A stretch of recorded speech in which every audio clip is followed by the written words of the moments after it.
My wife showed up to my law firm opening party with her boss, holding hands and kissing, only to see everyone laughing and pointing at me. What a spineless husband you are. Then my wife handed me an envelope. Your first job as a lawyer is your divorce. Finalize it and leave. Her boss said. So I walked away, quietly canceled every payment, trip, membership, and pulled out my $90 million stake in her boss's company. Minutes later, my phone lit up with 124 missed calls, and someone showed up at my door. Let me paint you a picture of how my life went from champagne toasts to complete catastrophe in the span of about 15 minutes. Picture this. I'm standing in the grand ballroom of the Lexington Hotel, and I'm talking grand with a capital G. We're talking marble floors so polished you could probably perform surgery on them, chandeliers hanging overhead like glittering disco balls for people who actually have money, and enough crystal glasses to stock a small country's wedding registry. This wasn't just any old Tuesday night at the Marriott. This was supposed to be my night, the night I'd been busting my ass for since I graduated law school with enough student debt to buy a small island.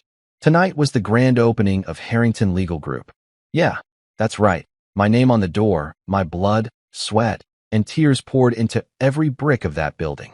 After years of grinding through late nights that would make an insomniac weep, endless court hours where I practically lived on gas station coffee, and whatever passed for food in courthouse vending machines, and kissing more corporate asses than a politician during election season, I finally had something to call my own.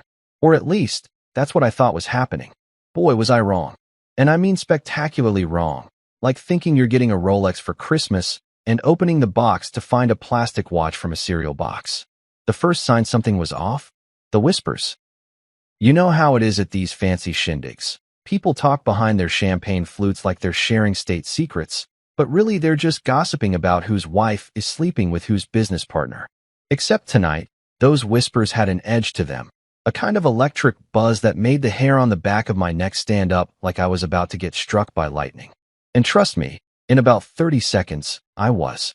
I turned around, probably looking for whoever was catering this circus so I could grab another drink and maybe some of those fancy little appetizers that cost more per bite than most people's hourly wage when I saw it. And by it, I mean the single most soul-crushing, ego-demolishing, life-imploding moment of my 34 years on this godforsaken planet. There she was, Samantha, my wife of 7 years, the woman who promised to love, honor, and cherish me through sickness and health and all that other bullshit they make you say at the altar. But instead of standing by my side like a supportive spouse should be doing at her husband's big moment, she was walking across that pristine marble floor holding hands with Richard Garrison. And not just holding hands like they were crossing a busy street together. I'm talking full-on romantic hand-holding, fingers intertwined like they were starring in some twisted romance novel. Now, let me tell you about Richard Garrison, because this guy deserves his own special category in the dictionary under Grade A douchebag. We're talking about one of the most powerful corporate attorneys in New York, the kind of guy who probably has his suits custom-made by Italian tailors who charge more for a single button than most people make in a month. He's got the kind of reputation that makes other lawyers either worship the ground he walks on or plot his professional demise over their morning lattes. And apparently, he also had my wife. But wait, it gets better. Because holding hands wasn't humiliating enough for this dynamic duo. Oh no, they had to go for the gold medal in public humiliation. Right there, under those glittering chandeliers, with half of New York's legal elite watching like they were front-row spectators at the world's most expensive reality show, Samantha leaned in and kissed him. Not a polite peck on the cheek, not an accidental brush of lips. We're talking about a full-on Hollywood movie. I'm madly in love with this man and don't give a damn who knows it kind of kiss. The silence that followed was deafening. You could practically hear people's jaws hitting that polished marble floor. Then, like someone had flipped a switch, the room erupted. Laughter rippled through the crowd like a tidal wave of schadenfreude. And let me tell you, rich people laughing at your misery sounds exactly like you'd expect it to. Sharp, cruel, and expensive. Someone, and I still don't know who, but if I ever find out, we're going to have words. Shouted from somewhere in the crowd. What a spineless husband you are. The words hit me like a slap across the face. Except slaps eventually stop stinging. This was the kind of humiliation that settles into your bones and makes itself comfortable, like an unwelcome houseguest who eats all your food and never leaves. My name, Adrian Harrington, which I'd spent years building into something respectable, something that meant integrity and success in legal circles, suddenly felt like the setup to a joke I wasn't in on. People were probably already crafting witty one-liners about the lawyer who couldn't even keep his own wife from straying. I could practically see the gossip columns writing themselves. Prominent attorney gets served divorce papers at his own firm opening. Yeah, real classy stuff. But the universe wasn't done with me yet. Oh no, this three-ring circus of personal destruction was just getting started. Because that's when Samantha, my dear, devoted wife, walked over to me with an envelope in her perfectly manicured hands. Not a congratulatory card, not a love letter, not even a grocery list. A manila envelope that felt heavier than it should have, considering what I was pretty sure was inside. Richard followed behind her like a predator stalking wounded prey, that smirk on his face growing wider with each step. You know the kind of smirk I'm talking about, the one that says, "I just won the lottery and you just got hit by a bus, and I'm enjoying every second of the contrast." When they reached me, standing there in my expensive suit that suddenly felt like a costume for a play I never auditioned for, Richard opened his mouth and delivered the final blow. "Your first job as a lawyer," he said, and I swear his voice carried across that ballroom like he was giving a damn keynote speech, "is to finalize our divorce." He paused, probably for dramatic effect, because apparently humiliating someone publicly requires good timing. "Sign it tonight and leave." The envelope felt like it was burning a hole through my jacket pocket, but I wasn't about to give these people the satisfaction of seeing me break down. Not here, not now, not ever. The phones came out faster than you could say viral video, and suddenly I was starring in my own personal episode of When Rich People's Lives Fall Apart, complete with camera flashes and whispered commentary. Some people gasped, probably the ones with at least a shred of human decency left. Others laughed, because apparently watching someone's world crumble is entertainment when you've got enough money to buy your way out of your own problems. I stood there, taking it all in, processing the fact that my marriage, my reputation, and my dignity were all being flushed down the toilet simultaneously while half of Manhattan's legal community watched and took notes. But here's the thing about me that Samantha and Richard apparently forgot during their little conspiracy planning sessions. I don't collapse. I don't scream. I don't throw punches. I don't make a scene that'll give them even more ammunition for their character assassination campaign. I do something much more dangerous. I calculate. So I folded that envelope, placed it carefully in my jacket pocket like it was just another piece of business correspondence, and walked out of that ballroom with my head held high. Let them think they'd won. Let them think their little theatrical performance had broken me. They were about to learn that Adrian Harrington didn't get where he was by rolling over every time someone kicked him. They thought they'd ended me with paper and public humiliation. But they forgot one crucial detail about the man they'd just tried to destroy. I don't just practice law. I am the law. And class was about to be in session.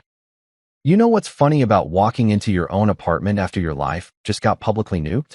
Everything looks exactly the same, but it all feels like props from someone else's play. I stepped through the door of my penthouse overlooking the East River. Yeah, that's right, penthouse. Because before tonight, I actually had my shit together. And it was like walking into a museum dedicated to a marriage that apparently died months ago, while I was too busy building my legal empire to notice the corpse rotting in the corner. The first thing that hit me wasn't the familiar scent of that overpriced vanilla candle Samantha insisted on burning every night, or even the soft hum of the central air conditioning that cost more per month than most people's rent. No, it was the oppressive weight of all the crap, and I mean that literally, that suddenly felt like evidence in a case I'd been too stupid to realize I was losing. Take the paintings, for instance. Jesus Christ, the paintings. Samantha had insisted on these abstract monstrosities that looked like someone had thrown paint at a canvas during a particularly violent sneeze. I'd never understood them, but she'd get this dreamy look in her eyes and start spouting off about emotional resonance and the artist's journey through postmodern despair. Now, staring at a canvas that probably cost more than a new BMW and looked like a toddler's temper tantrum, I realized she'd probably been practicing her bullshit artistic interpretation skills on me for years. Oh, Adrian's so successful and stable. She probably told her friends, when what she really meant was, Adrian's so boring and predictable. The furniture was even worse. Every piece had a story, and every story involved Samantha dragging me to some boutique in Soho where pretentious sales associates with names like Sage and River convinced us. Okay, convinced her while I stood there like a well-dressed ATM. That we absolutely needed a coffee table that cost $8,000 and looked like something you'd find washed up on a beach after a hurricane. It's reclaimed driftwood from the coast of Maine, the sales guy had explained, like that justified the price tag. It speaks to the organic relationship between nature and human consumption. I'd wanted to tell him that what it spoke to was my bank account getting lighter, but Samantha had already fallen in love with the damn thing. And now, looking at it sitting there in my living room like an expensive piece of ocean garbage, I couldn't help but wonder how many other things in my life I'd said yes to just because it was easier than arguing. The worst part? All of it. Every overpriced lamp, every conversation starter sculpture, every throw pillow that cost more than a decent dinner, suddenly felt completely worthless. Not financially worthless, mind you. I could probably sell half this stuff and fund a small country's education budget. But emotionally worthless, like finding out your favorite childhood toy was actually a piece of plastic junk that only seemed magical because you didn't know any better. I needed a drink. Hell, I needed several drinks, but I'd start with one and see how that went. I walked over to my bar, and yes, I had a fully stocked bar in my apartment, because apparently that's what successful lawyers do when they want to feel like characters in a Sinatra movie, and pulled out the good stuff. Not the bottles we kept for entertaining, not the mid-shelf bourbon I usually reached for after a long day in court, but the real deal, a bottle of Glenfiddich 30-year that I'd been saving for a special occasion. Well, congratulations, Adrian. Getting publicly humiliated and served divorce papers at your own firm opening definitely qualifies as special, even if it's not exactly the kind of special you were hoping for. I poured myself 3 fingers. Okay, maybe it was closer to 4, but who's counting when your marriage just imploded in front of half of New York's legal community, and made my way to my study. This was the one room in the apartment that Samantha had never really touched, the one place that was still completely mine. Dark wood paneling, leather chairs that actually looked like chairs instead of modern art installations, and books that I'd actually read instead of just displaying for show. But tonight, I wasn't here for the ambience or the nostalgic comfort of my law school textbooks. Tonight, I was here for what was hidden behind those oak shelves, in the vault that no one, and I mean absolutely no one, knew about. See, here's something about me that might surprise you. I'm not just a successful lawyer who got lucky with a few big cases and a nice smile. I'm paranoid as hell, and that paranoia has saved my ass more times than I can count. When you grow up watching your dad lose everything in a business deal gone wrong because he trusted the wrong people, you learn to keep a few cards hidden up your sleeve. Or in my case, you learn to keep entire decks hidden behind fake walls in your study. The vault wasn't huge, about the size of a large filing cabinet, but it contained something more valuable than cash or jewelry. It held documentation. Years and years of documentation, filed and organized with the kind of obsessive attention to detail that would make a librarian weep with joy. We're talking binders thicker than law school textbooks, each one meticulously labeled and containing every contract, every investment record, every piece of correspondence that might someday become important. And tonight, they were about to become very important indeed. I pulled out the first binder, the one labeled Garrison & Company. Silent partnership documentation, and felt a smile creep across my face for the first time since I'd walked into that ballroom. This was the good stuff, the kind of paperwork that most people would find mind-numbingly boring, but that I found absolutely fascinating. Because buried in all those clauses and subclauses and amendments was the key to something that Richard Garrison and my dear wife Samantha had apparently forgotten about. My $90 million stake in Garrison & Company. Now, I know what you're thinking. Adrian, you magnificent bastard, why the hell did you give Richard Garrison $90 million? And that's a fair question, one that probably occurred to Samantha at some point during her affair planning. But here's the thing about being married to someone for 7 years while also being a successful corporate lawyer. Sometimes your personal life and your professional instincts get tangled up in ways that seem romantic at the time, but are actually just good business sense wearing a disguise.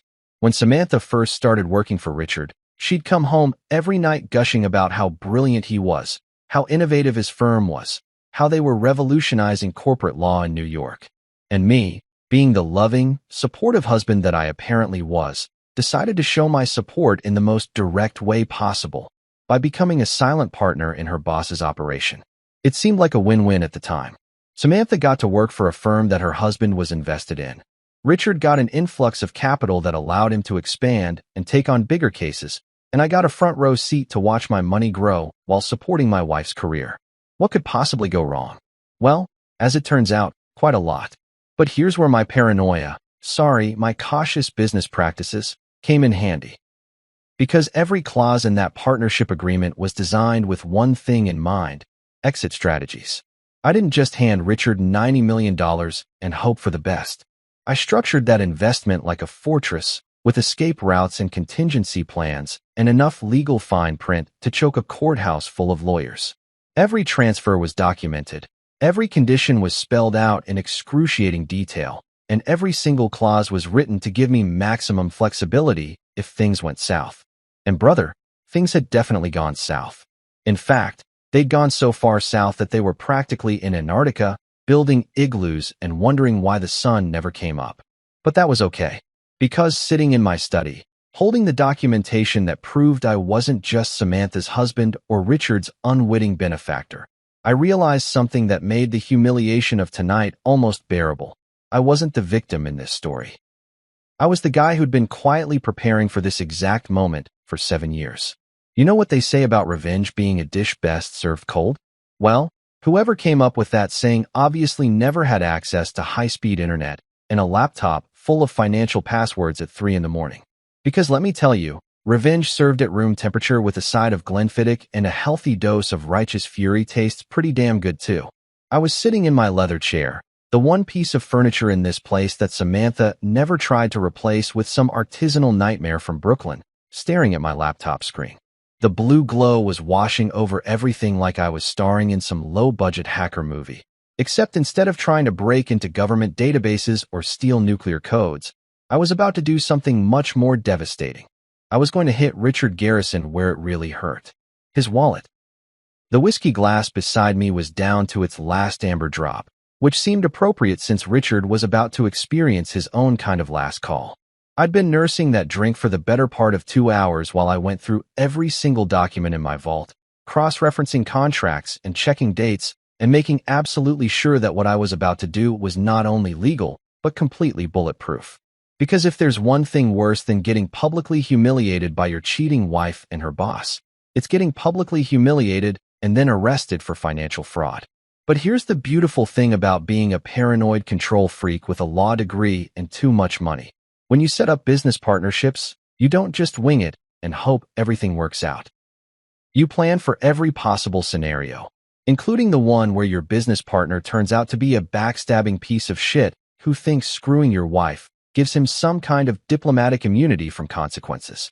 My fingers hovered over the keyboard for a moment, and I won't lie, there was a tiny part of me that wondered if I was about to cross a line I couldn't uncross. But then I remembered Samantha's face when she handed me that envelope, the way she looked at me like I was some pathetic obstacle she'd finally figured out how to remove, and that moment of doubt evaporated faster than good sense at a Vegas wedding chapel. I logged into the first account, Garrison & Company's main operating expenses portal. Now, before you start thinking I hacked into anything, let me be clear, I had every legal right to access these accounts. Remember that whole silent partner thing? Well, silent doesn't mean powerless, and it definitely doesn't mean blind. Part of my investment agreement included full transparency on all major expenditures, which meant I got to see exactly where my $90 million was going every month. And boy, had Richard been living it up on my dime. The guy was hemorrhaging money like a punctured artery. Premium office leases in Manhattan don't come cheap, but apparently Richard thought the solution to expensive overhead was to just spend more money on even more expensive overhead. I'm talking about lease payments that could fund a small university, event contracts for client parties that cost more than most people's weddings, and, my personal favorite, membership fees for his beloved country club that ran about $30,000 a year. $30,000. for the privilege of playing golf with other overpaid lawyers and complaining about their stock portfolios. I'd always thought that was a ridiculous waste of money, but I kept my mouth shut because, hey, if it kept Richard happy and profitable, what did I care? Well, turns out I cared a lot more when the guy using my investment money to fund his lifestyle was also using his position to seduce my wife. So I started with the small stuff, just to see how it felt. I froze the automatic payment for the country club membership. Click. Frozen. Just like that, Richard's weekly golf games with the boys were about to become a lot more awkward when his club privileges got revoked for non-payment. Next came the lease payments for their satellite offices. Richard had been expanding aggressively over the past 2 years, opening smaller offices in prime locations throughout Manhattan. Great business strategy, except each one of those leases was secured by my capital investment, and every single contract included a clause that allowed me to freeze funding for fiscal review with 72 hours notice. I didn't bother with the notice period. I marked every single lease payment as pending verification and added a note in the system that all payments were on hold pending a comprehensive audit of expenditures. In accounting speak, that was basically the financial equivalent of throwing a wrench into a finely tuned machine. But I was just getting warmed up. The real fun started when I got into the payroll system. Now, I want to be clear about something. I'm not a complete monster. The junior associates, the paralegals, the support staff, they had nothing to do with Richard's extracurricular activities with my wife, and they deserved to get paid for their work. So I was very careful about how I handled the payroll disruption. Instead of outright freezing everything, I flagged all salary payments for verification errors. In corporate bureaucracy, verification errors are like kryptonite to Superman. They don't stop the process entirely, but they slow everything down to a crawl while every department tries to figure out what went wrong and who's responsible for fixing it. Paychecks that should have been processed automatically would now require manual approval, which meant someone, probably Richard, was going to have to personally sign off on every single payment while simultaneously trying to figure out why his automated systems were suddenly acting like they'd been hit by a computer virus. But all of that was just foreplay. The main event, the nuclear option that I'd been building toward for the past 3 hours of careful, methodical financial warfare, was sitting right there in front of me, my $90 million stake in Garrison & Company. I pulled up the partnership withdrawal form that I'd hoped I'd never have to use. According to the contract that Richard had signed 7 years ago, probably without reading the fine print, because who actually reads legal documents thoroughly, right? I had the right to withdraw my entire capital investment under specific circumstances. The relevant clause was buried in Section 12.7, tucked away between provisions about profit sharing and voting rights like a legal landmine waiting for the right moment to explode. In case of breach of fiduciary duty by any partner, limited or general, capital contributions may be retrieved in full without advance notice, provided that such breach can be demonstrated through documentary evidence or witness testimony. Breach of fiduciary duty. That was the magic phrase, the golden ticket that was about to turn Richard Garrison's world upside down. And what constituted a breach of fiduciary duty? Well, according to legal precedent and basic human decency, using your position of trust and authority to seduce your business partner's wife definitely qualified. The humiliation at my own firm opening? The public kiss under those chandeliers? The way Richard had smirked while handing me divorce papers like he was serving me court documents? All of that was witnessed by about 200 of New York's most prominent legal professionals, which meant I had more documentation than I needed to justify my withdrawal. I filled out the form, attached the relevant sections of the partnership agreement, and added a brief note explaining the circumstances of the withdrawal. I kept it professional, clinical even. No emotional language, no personal attacks, just a simple statement of facts. Due to documented breach of fiduciary duty, as witnessed at the Harrington Legal Group opening event on date, I am exercising my right to immediate capital withdrawal as outlined in Section 12.7 of our partnership agreement. My cursor hovered over the submit button for exactly 3 seconds.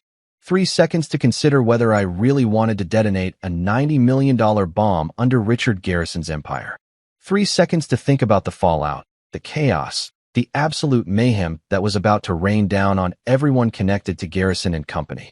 Then I thought about Samantha's kiss, about the laughter from the crowd, about the way Richard had called me spineless, and those 3 seconds were up. Click.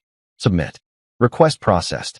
$90 million began its journey away from Richard Garrison's empire and back into my accounts, taking with it the foundation of everything he'd built over the past 7 years. Game over, Richard. Class was officially in session. Morning came like a freight train carrying a cargo load of consequences. And let me tell you, the sound of my phone buzzing nonstop was better than any alarm clock I'd ever owned. Actually, scratch that. It was like having a smoke detector going off in your brain every 30 seconds, except instead of warning you about a fire, it was letting you know that the entire legal establishment of New York City was collectively losing their shit. I rolled over in bed. Yeah, I'd actually managed to sleep, which probably says something disturbing about my mental state, and grabbed my phone from the nightstand. The screen lit up like a Christmas tree, and the numbers made me do a double take that would have been comical if it wasn't so satisfying. 124 missed calls. 124. That's not a typo. That's not a glitch in the system. That's the sound of panic spreading through Manhattan's financial district like wildfire in a paper factory. The caller ID list read like a who's who of people I suddenly had zero interest in talking to. Samantha, 47 calls. Richard, 32 calls. Various Garrison and company partners, 28 calls. Vendors and creditors, 12 calls. And, my personal favorite, 3 different reporters from legal trade publications who'd apparently gotten wind that something big was going down in the world of high-stakes corporate law. I scrolled through the voicemails for about 30 seconds before I got bored. They all followed the same basic script. Panic, confusion, desperate pleas for me to call back immediately, followed by increasingly hysterical attempts to explain why whatever was happening was all just a big misunderstanding. Samantha's messages started off trying to sound reasonable. Adrian, honey, we need to talk about this situation, and devolved into barely controlled desperation by message number 47. Adrian, please, you're destroying everything. Just call me back. Richard's voicemails were even better. The first few tried to maintain his usual arrogant composure. Adrian, there seems to be some kind of technical error with our accounts. Call me so we can sort this out.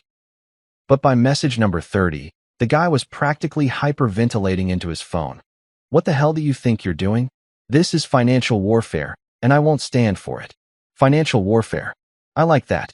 It had a nice ring to it, like I was some kind of economic general commanding an army of spreadsheets and bank transfers. Maybe I should get that printed on business cards. Adrian Harrington, attorney at law and financial warfare specialist. I deleted all the voicemails without listening to them completely. Why spoil the surprise? Besides, I had more important things to do, like making myself a proper breakfast and enjoying the first peaceful morning I'd had in months. Funny how destroying your cheating wife's boss's entire financial empire can really clear your head and improve your appetite. I was halfway through the best omelet I'd made in years. Turns out cooking is a lot more enjoyable when you're not worried about your marriage falling apart. When Michael buzzed me from the lobby. Michael's my doorman, and he's been working in this building longer than I've been practicing law. The guy's seen everything. Wall Street executives getting arrested by the FBI, real estate moguls fleeing the country to avoid tax evasion charges, socialites having public meltdowns when their trust funds got frozen. Nothing phases Michael, which is why the slight edge in his voice immediately caught my attention. Sir, he said over the intercom, and I could hear that carefully professional tone that doormen use when they're trying not to get involved in whatever drama is unfolding in the lobby. There's a young woman here to see you. Says it's urgent. Urgent. That was an interesting word choice. Not important, or business-related, or even personal. Urgent suggested desperation, panic, the kind of situation where someone was willing to show up unannounced at a luxury apartment building at 9 in the morning and beg the doorman to let them up. Did she give you a name? I asked, though I was already pretty sure I knew who it was.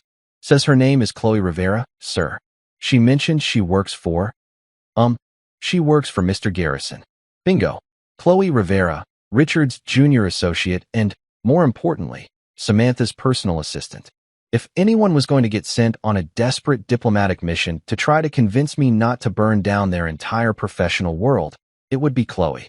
Poor kid was probably drawing the short straw because everyone else was too busy trying to figure out how to keep their paychecks from bouncing. Send her up. I told Michael. And I swear I could hear the relief in his voice when he realized he wouldn't have to deal with an increasingly frantic young lawyer camping out in his lobby all morning. 3 minutes later, there was a knock on my door, and when I opened it, I got my first look at the collateral damage from last night's financial carpet bombing. Chloe Rivera looked like she'd been through a blender set to career destruction. Her usually immaculate hair was frizzed out like she'd been running her hands through it all night. Her makeup was streaked and smudged like she'd been crying, and she was clutching a manila folder against her chest like it contained the secret to eternal life.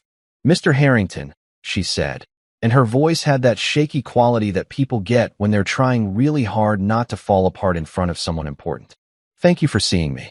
I know you probably don't want to talk to anyone from the firm right now, but—" "Come in," I interrupted, stepping aside to let her into my apartment. Not because I was feeling particularly charitable, but because I was curious to see what kind of Hail Mary play Richard and Samantha had cooked up overnight. Chloe stepped inside and immediately looked around like she was taking inventory of my living space for some kind of report she'd have to file later. Her eyes lingered on the expensive furniture, the river view, the general ambience of a successful person who definitely has the resources to destroy your entire career if he feels like it. "Can I get you some coffee?" I offered, because despite everything, my mother raised me to have manners, even when dealing with enemy combatants. "No, thank you," she said quickly, like she was afraid that accepting hospitality might somehow compromise her mission. "Mr. Harrington, the firm is, well, it's collapsing. The payroll system failed this morning, 3 different vendors are threatening to file lawsuits for non-payment, and Mr. Garrison is—" She paused, searching for a diplomatic way to say what we both knew. "Mr. Garrison is having some kind of emotional breakdown." I nodded sympathetically, like this was all very concerning news and not exactly the outcome I'd been hoping for. "That sounds terrible. What can I do to help?" The look she gave me suggested that she wasn't entirely fooled by my innocent act, but she pressed on anyway. "The partners sent me to give you this," she said, holding out the manila folder like it was some kind of peace offering. I took the folder and opened it, already knowing what I'd find inside. A desperate proposal for reconciliation, probably thrown together by whoever was still functional enough to use Microsoft Word after last night's financial apocalypse. The document was titled Proposed Resolution Framework and was basically a laundry list of concessions designed to get me to put my money back and pretend that Richard hadn't publicly humiliated me while sleeping with my wife. I read through it quickly. They were offering me increased profit sharing, a formal seat on the partnership board, even naming rights on one of their satellite offices. It was actually a pretty generous offer, the kind of deal that might have appealed to me if I was motivated by money or prestige instead of good old-fashioned revenge. I looked up at Chloe, who was watching my face like she was trying to read tea leaves. "This is interesting," I said, closing the folder. "Tell me, Chloe, how long have you been working for the firm?" 3 years, sir. "And in those 3 years, how many times have you seen Richard Garrison panic?" She hesitated, probably wondering if this was some kind of trap. "Never, sir. Mr. Garrison is usually very composed." "Composed?" I repeated, savoring the word. "That's a nice way to put it. Well, Chloe, I appreciate you bringing this to me, but I'm afraid I'm going to have to decline their generous offer." I walked over to my desk and pulled out a sealed envelope that I'd prepared earlier that morning, when I was feeling particularly vindictive over my breakfast omelet. Inside was my counteroffer, or rather, my list of demands. Not the kind of demands that were designed to be negotiated or compromised on, but the kind that were designed to make it very clear who was holding all the cards in this particular game. "I want you to deliver this to Richard and Samantha personally," I said, handing her the envelope. "Don't give it to anyone else. Don't let anyone else read it first. They have 24 hours to respond." Chloe took the envelope with both hands, like it might explode if she wasn't careful. Which, metaphorically speaking, it probably would. Her eyes were wide, and I could see the wheels turning in her head as she realized that she wasn't just carrying a piece of paper. She was carrying a verdict that would determine the fate of everyone she worked with. "Mr. Harrington," she said quietly, "what's in here?" I smiled at her, the kind of smile that probably looked friendly but felt sharp around the edges. "Justice, Chloe. Just a little bit of long overdue justice. At 9 a.m. sharp. And I mean precisely, down to the second sharp, Because punctuality is a weapon when you're about to destroy someone's entire world. I walked through the glass doors of Garrison and Company like I owned the place. Which, technically speaking, I kind of did, considering my $90 million had been keeping the lights on for the better part of 7 years. The reception area was buzzing with the kind of nervous energy you usually see in emergency rooms or airport terminals during flight delays. Staff members were huddled in corners whispering. Phones were ringing nonstop, and there was a general atmosphere of, holy shit, what's happening and how do we fix it? That made me feel warm and fuzzy inside. It's amazing how satisfying chaos can be when you're the one orchestrating it instead of drowning in it. The receptionist, a young woman named Ashley who'd always been polite to me during my previous visits, looked up when I approached her desk, and I watched her face go through about 5 different emotions in the span of 3 seconds. Recognition, confusion, fear, hope, and finally a kind of desperate professional courtesy that suggested she'd been briefed on exactly how important it was to not piss me off today. "Mr. Harrington," she said, her voice pitched about an octave higher than usual. They're waiting for you in the main conference room." Of course they were. Because nothing says, "We're completely fucked and we know it," quite like assembling everyone in the biggest, most intimidating room you have, and hoping that the formal setting will somehow make your impending doom feel more dignified. I made my way through the hallways, past offices where junior associates were frantically making phone calls and senior partners were having hushed conversations that stopped abruptly whenever I walked by. The empire I'd once helped fund now felt like a sinking ship, and everyone on board knew exactly who was holding the life preservers. The main conference room was a monument to corporate intimidation. Floor-to-ceiling windows overlooking Manhattan, a table that could seat 30 people, and enough polished surfaces to blind someone if the light hit them just right. It was designed to make clients feel small and partners feel powerful, but today it had the opposite effect. The handful of people scattered around that massive table looked like survivors of a shipwreck trying to figure out which direction land might be. Richard sat at the head of the table, naturally, because even in the middle of a financial crisis, some people can't help but cling to the symbols of their authority. But if he was trying to project confidence and control, he was failing spectacularly. His usual perfectly pressed suit looked rumpled, his hair was disheveled like he'd been running his hands through it all night, and his jaw was clenched so tight I was worried he might crack a tooth. Samantha sat to his right, and seeing her in this context, not as my wife or even as my soon-to-be ex-wife, but as a co-conspirator in her own professional downfall, was almost surreal. She looked smaller somehow, like the weight of what they'd done was physically pressing down on her shoulders. Her makeup was perfect, her outfit was immaculate, but there was something hollow in her eyes that suggested she was beginning to understand the scope of the shitstorm they'd created. The other partners were arranged around the table like pieces on a chessboard, each one probably calculating their own chances of survival if the firm went under. There was Margaret Hoffman, the corporate litigation specialist who'd always treated me with barely concealed condescension. David Chun, the mergers and acquisitions guy who thought he was God's gift to high finance. Patricia Walsh, the employment law expert who'd probably spent the morning researching whether financial warfare constituted grounds for a hostile work environment complaint. I took my seat across from Richard, set my briefcase on the table with a satisfying thunk, and smiled at the assembled group like we were about to discuss quarterly earnings instead of the complete destruction of their professional lives. "Good morning, everyone," I said, my voice cheerfully professional. "I understand you wanted to discuss my withdrawal request." Richard cleared his throat, and when he spoke, his voice had that strained quality of someone trying very hard to sound reasonable while internally screaming. "Adrian, I think there's been a misunderstanding.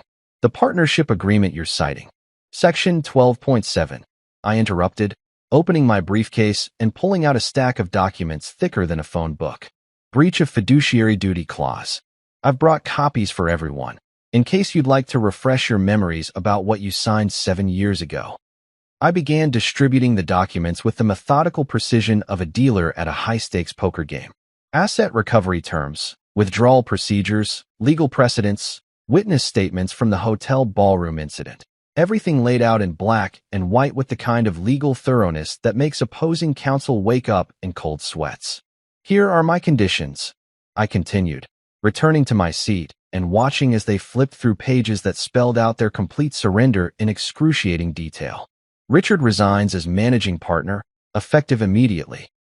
Samantha surrenders any ownership claims or profit-sharing agreements she may have negotiated during her close working relationship with Richard. I paused to let that sink in, enjoying the way Samantha's face flushed red and Richard's knuckles went white as he gripped the edge of the table. Furthermore, I continued, the firm will acknowledge full repayment of my $90 million investment, plus interest calculated at current market rates, plus a penalty fee for breach of contract. In exchange, I will assume financial control of Garrison & Company, with full veto rights over all major expenditures and strategic decisions. The silence that followed was beautiful. It was the kind of silence you hear right before an avalanche, when everyone realizes that the mountain is about to come down and there's absolutely nothing they can do to stop it. Margaret Hoffman was the first to find her voice, though it came out as more of a squeak than her usual commanding tone. This is essentially a hostile takeover. I looked at her with the kind of patient expression you'd use to explain basic math to a particularly slow kindergartner. No, Margaret. A hostile takeover is when someone forces their way into a company against the wishes of existing management. This is the natural consequence of existing management making catastrophically bad decisions about their personal lives. David Chun tried next, his voice shaking with barely controlled anger. You can't just walk in here and steal our firm because your marriage fell apart. I'm not stealing anything, I replied calmly. I'm collecting on an investment that was predicated on trust and professional conduct. When that trust was violated, publicly and deliberately, the terms of our agreement kicked in automatically. If you have a problem with that, I suggest you take it up with your lawyers. Oh wait, you are lawyers. How's that working out for you? Patricia Walsh, who'd been furiously scribbling notes during the entire conversation, looked up with the desperate expression of someone grasping at legal straws. There has to be some kind of arbitration process, some way to negotiate. There is, I said, sliding another document across the table. It's called signing these papers and accepting reality. You have until 5 p.m. today. One by one, I watched them realize that there was no way out, no legal loophole, no brilliant strategy that would save them from the consequences of their own actions.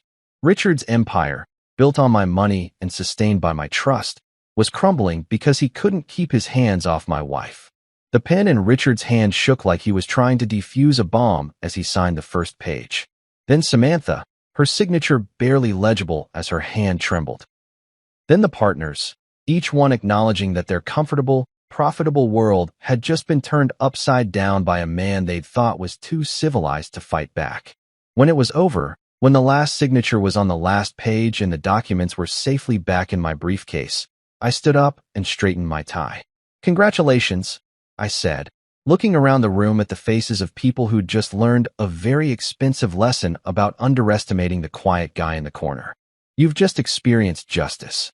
2 weeks later, I found myself standing in front of a building in Brooklyn that looked like it had been through a war and lost. The paint was peeling off the brick facade like a bad sunburn. The windows were covered with steel grates that had seen better decades, and the whole place had that urban decay meets stubborn determination vibe that you usually find in neighborhoods where gentrification hasn't quite figured out how to charge $15 for artisanal coffee yet. This was not the kind of place where Adrian Harrington, newly minted owner of Garrison & Company, usually conducted business meetings. My usual haunts involved marble lobbies, doormen who knew your name and your coffee order, and conference rooms with views that cost more per square foot than most people's annual salaries. But Patricia Wells had specifically recommended this place, and when a woman with Patricia's reputation for cutting through legal bullshit tells you to check something out, you listen. Patricia Wells was the kind of lawyer who made other lawyers nervous at cocktail parties. She'd been practicing law since before I was old enough to spell litigation, and she had a reputation for being absolutely ruthless in pursuit of what she considered justice. She was also one of the few people in New York's legal community who'd never treated me like Samantha's ambitious but ultimately harmless husband. When I called her after the boardroom massacre to ask for advice about what to do with my newly acquired empire, she'd given me an address in Brooklyn and told me to go see what real lawyers look like. The sign above the door read, Unity Legal Collective, in letters that had probably been painted by hand sometime during the Clinton administration. It wasn't exactly inspiring confidence in terms of professional polish, but there was something honest about it that I'd been missing in my world of glass towers and expense accounts. I pushed through the door and immediately felt like I'd stepped into a parallel universe where law was practiced by people who actually gave a damn about their clients instead of their billable hours. The reception area, and I'm being generous calling it that, was basically a folding table with a computer that looked like it had survived Y2K and a phone that definitely predated smartphones. But the walls were covered with newspaper clippings, thank you letters, and photographs that told the story of a legal practice that measured success in lives changed rather than dollars earned. "Can I help you?" asked a young woman behind the desk, who looked like she hadn't slept in about 3 days, but was still managing to project an energy that could power half of Manhattan. "I'm looking for Isabella Torres," I said, suddenly feeling overdressed in my $1,000 suit. "That's me," she said, standing up and extending a hand that had ink stains on the fingers and calluses that suggested she did more than just shuffle paperwork. "And you must be Mr. Harrington. Patricia said you might be stopping by."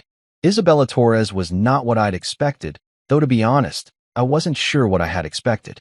She was probably in her early 30s, with the kind of fierce eyes that suggested she'd stared down more than a few corporate lawyers in her time, and she moved with the quick, efficient energy of someone who had about 17 different crises to manage and only enough time to handle 12 of them properly. She led me through a maze of cubicles where young lawyers were hunched over computers that belonged in a museum, phones pressed to their ears as they tried to navigate bureaucratic nightmares on behalf of clients who couldn't afford to hire the kind of firms that charged $400 an hour for the privilege of putting you on hold. "Sorry about the chaos," Isabella said over her shoulder as we passed a cubicle where 2 lawyers were debating something in rapid-fire Spanish while surrounded by stacks of paperwork that reached toward the ceiling. "We're handling about 3 times as many cases as we should be, but we can't exactly turn people away when they need help." We ended up in her office, which was basically a converted storage closet with a window that looked out on a brick wall. The desk was buried under case files. The bookshelf was held together with duct tape, and there was a coffee maker in the corner that looked like it had been salvaged from a dumpster behind a truck stop. "Coffee?" she offered, gesturing toward the machine with the kind of resigned expression that suggested she knew the answer was probably no. "Sure," I said, because sometimes you have to commit to the experience, even when the experience might involve food poisoning. She poured 2 cups of what might generously be called coffee and handed me one while settling into her chair, which squeaked like it was protesting the very concept of supporting human weight. "So," she said, leaning back and fixing me with those fierce eyes, "Patricia tells me you just acquired one of Manhattan's most prestigious law firms, and you're looking for advice on what to do with it. That's not usually the kind of problem that brings people to Brooklyn." I took a sip of the coffee, which was somehow both bitter and flavorless at the same time, and tried to figure out how to explain what I was doing here without sounding like some rich asshole having a midlife crisis. "I'm having what you might call a philosophical moment," I said finally. "For the past 2 weeks, I've been running a firm that specializes in helping corporations get richer and more powerful, and I'm starting to wonder if there might be better ways to use a law degree." Isabella laughed, and it wasn't a polite, professional laugh. It was the kind of genuine amusement that comes from hearing something unexpectedly honest. A philosophical moment. That's one way to put it. "What would you do with $15 million? The question came out of nowhere, direct and blunt, like she was testing whether I was serious or just slumming it in Brooklyn for the novelty of seeing how the other half lived. "Excuse me," I said. "Hypothetically," she said, leaning forward with an intensity that made it clear this wasn't really hypothetical at all. "If someone walked in here right now and handed you $15 million to spend on legal services for people who actually need them, what would you do with it?" I set down my coffee cup and looked around her cramped office, at the duct-taped bookshelf and the squeaky chair and the stacks of cases representing people who couldn't afford justice in a system that increasingly treated it like a luxury commodity. "What would you do?" I asked. Isabella didn't hesitate for even a second, like she'd been planning for this exact moment since she'd passed the bar exam. "Hire 50 lawyers, open legal clinics in every borough, provide free representation for tenant disputes, immigration cases, workers' rights violations." Go to war against the firms that crush families because they can afford better lawyers. The passion in her voice was infectious, the kind of raw determination that reminded me why I'd wanted to be a lawyer in the first place, back when I thought the legal system was about justice instead of just another way for rich people to stay rich. That's a good plan, I said quietly. Yeah, well, good plans don't pay the rent, she replied, gesturing around the office that was clearly held together by hope and stubbornness in equal measure. I reached into my jacket and pulled out my checkbook, the same one I'd used to make Richard Garrison's life miserable 2 weeks ago. This time, though, I was going to use it for something that might actually make the world a little bit better. I wrote out a check for $15 million, tore it off, and handed it across the desk to Isabella Torres, who stared at it like I'd just handed her a live grenade. What the hell is this? She whispered. Justice, I said, standing up and extending my hand. Or at least a down payment on it. For the first time since the night my marriage exploded in public, I felt something other than anger or satisfaction. I felt hope. And judging by the way Isabella was staring at that check with tears in her eyes, I wasn't the only one. 3 days after I'd essentially bought myself a small army of idealistic lawyers in Brooklyn, my phone rang with a number I recognized but hadn't expected to see. Samantha. Not Richard. Not one of the partners. Not even Chloe, with another desperate message from the firm's new overlords. My soon-to-be ex-wife, calling me directly like we were still people who had normal conversations instead of two combatants in a very expensive war. I let it ring 4 times before answering, because even in the middle of a philosophical renaissance about the nature of justice, I wasn't above a little psychological warfare. Samantha, I said, not bothering with pleasantries like hello, or how are you holding up after I destroyed your boyfriend's empire? Adrian.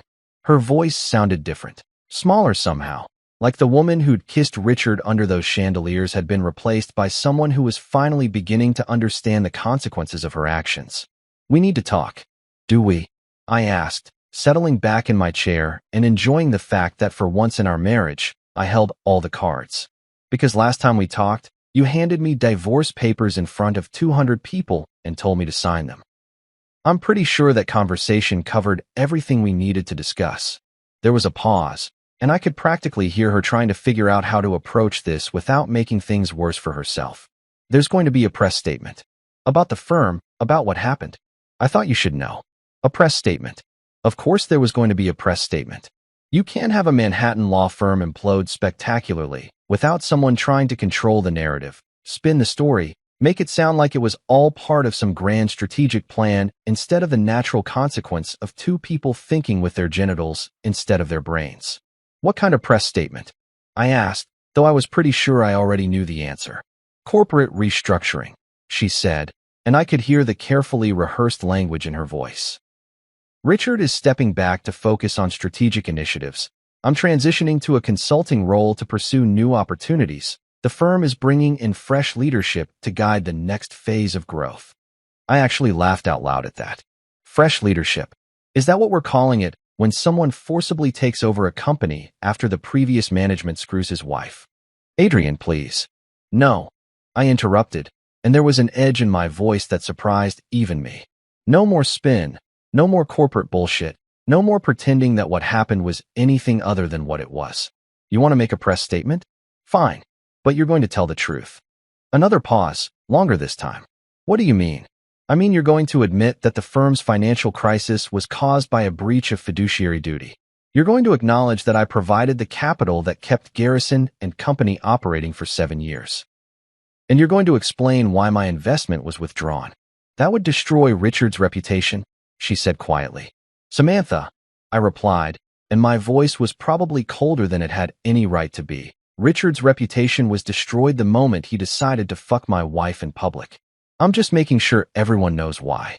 She was quiet for so long that I started to wonder if she'd hung up. When she finally spoke, her voice was barely above a whisper. Can we meet? In person? Somewhere neutral? That was interesting.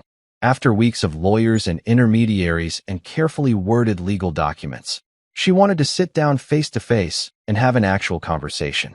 Either she was planning some kind of last-ditch attempt to manipulate me, or she was finally ready to stop pretending that any of this could be fixed with the right spin and enough money. Fine, I said.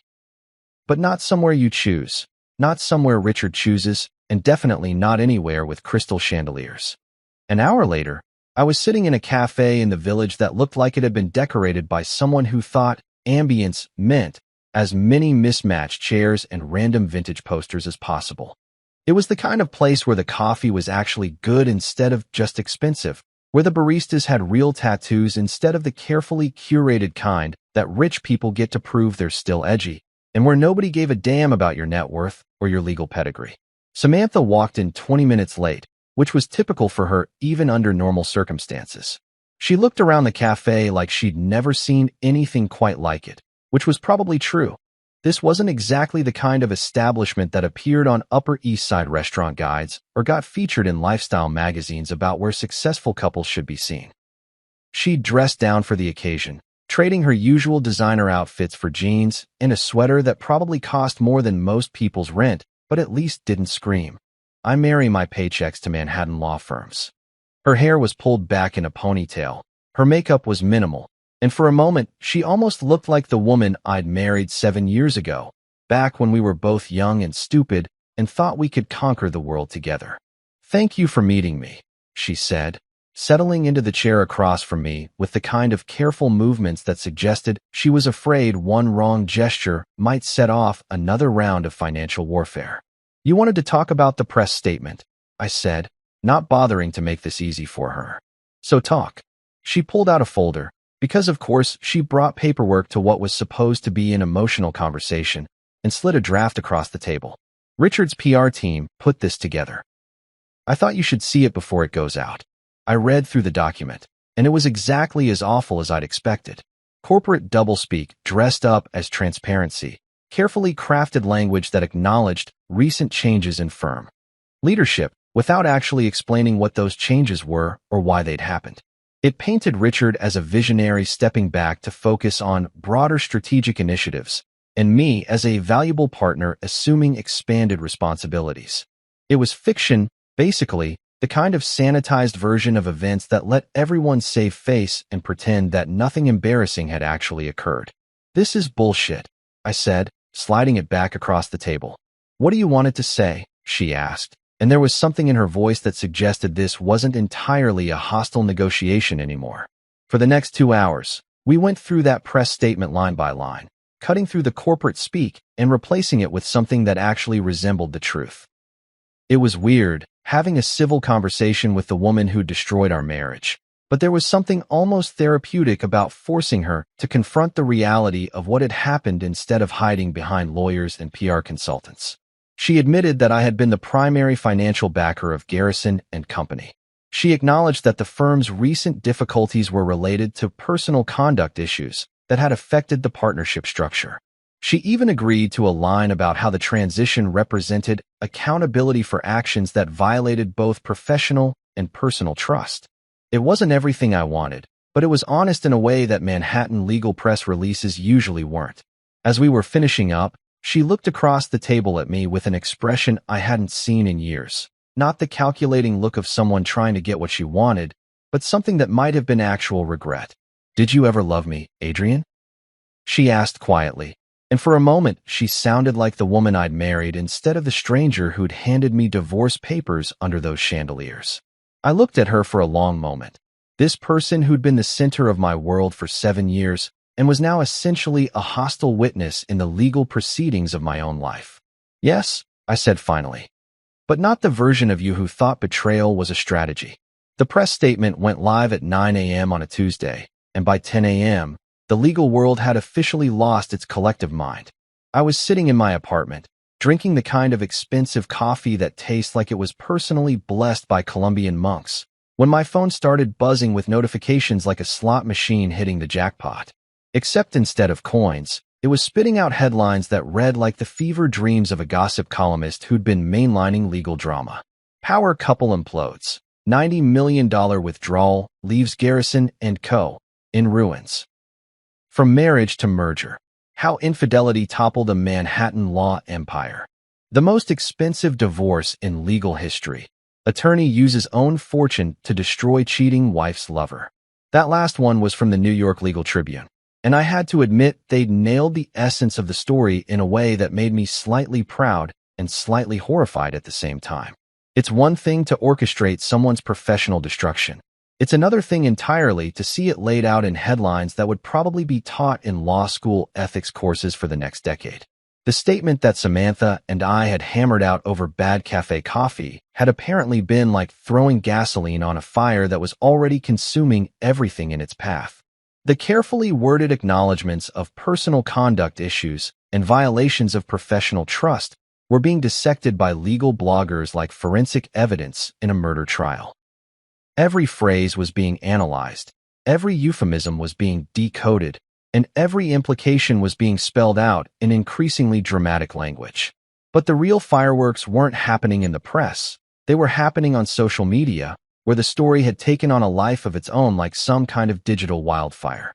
Twitter was absolutely savage, because apparently nothing brings out people's inner literary critic quite like a good old-fashioned public humiliation story with a financial warfare twist. Adrian Harrington just proved that revenge is a dish best served with quarterly earnings reports, had gotten about 15,000 retweets. Imagine being so bad at cheating that you accidentally give your husband control of your boyfriend's entire company. Was trending with a hashtag that I'm not going to repeat, but involved creative uses of legal terminology. My personal favorite was from a law student at Columbia. Note to self: before screwing my boss, make sure my husband isn't a silent partner with withdrawal clauses. The memes were even better. Someone had created a version of the distracted boyfriend meme where the boyfriend was labeled Samantha, the girlfriend was Adrian's $90 million, and the other woman was Richard's ego. Another one showed a guy pushing a domino labeled public affair that knocked over increasingly larger dominoes, ending with complete financial collapse of Manhattan law firm. But while social media was having a field day with my personal drama, the real damage was happening in the professional sphere, where Richard Garrison's reputation was being systematically destroyed by people who'd been waiting years for an excuse to take him down a few pegs. The New York State Bar Association issued a statement about maintaining professional standards in personal relationships.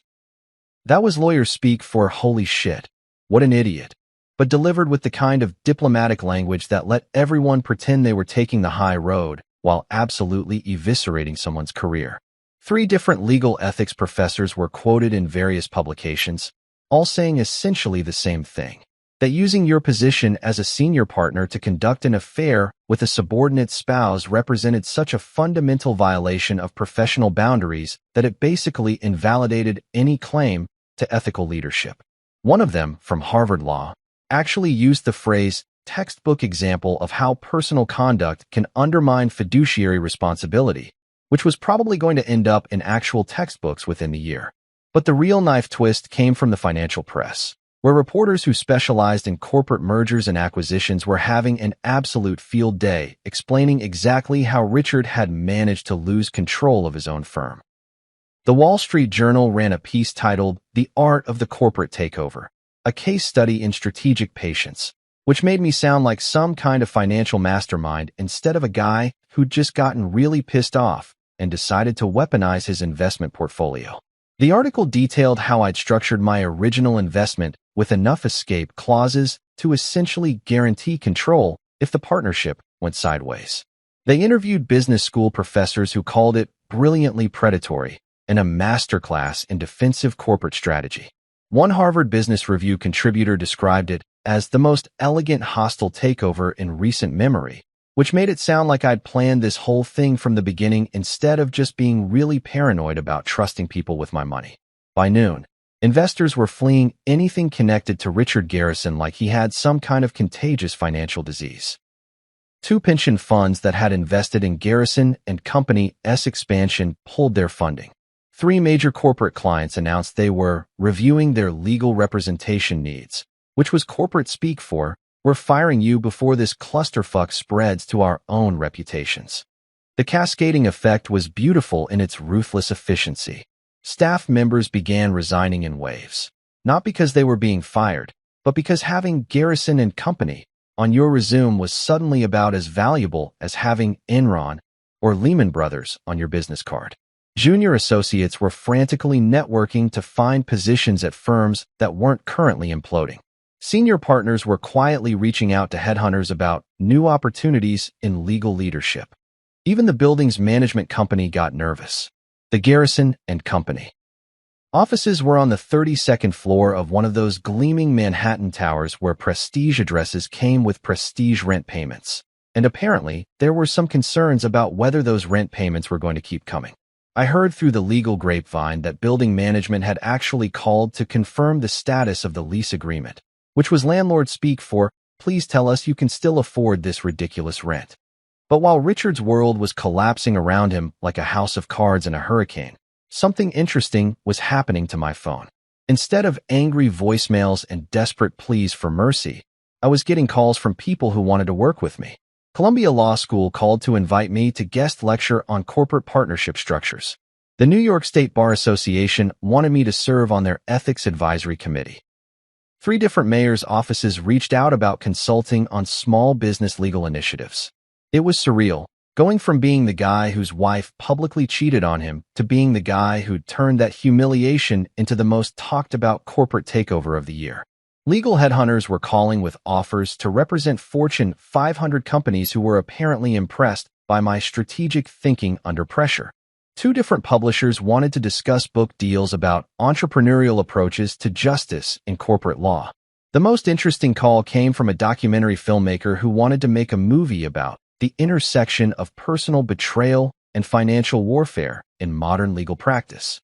She explained that she'd been following corporate corruption stories for years, but she'd never seen anything quite like someone using their own investment as a weapon against personal betrayal. "It's like a Greek tragedy," she said, "but with better lawyers and more detailed financial documentation."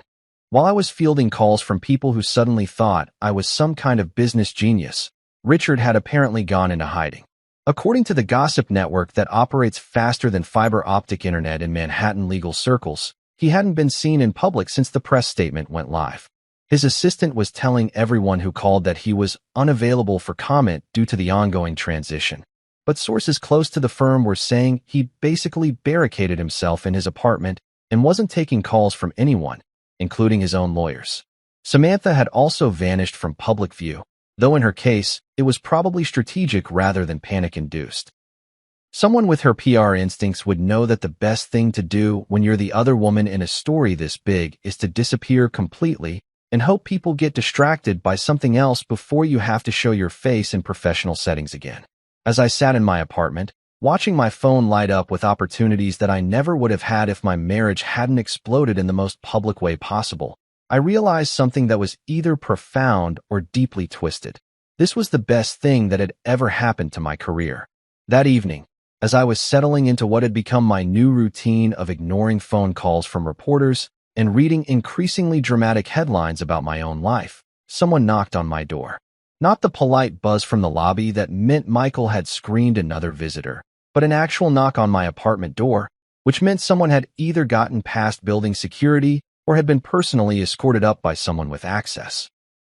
I opened the door to find Dr. Camille Rhodes standing in my hallway, looking like she'd just stepped out of one of those academic conferences where brilliant people gather to discuss why the world is terrible and what we might theoretically do about it if anyone actually listened to academics.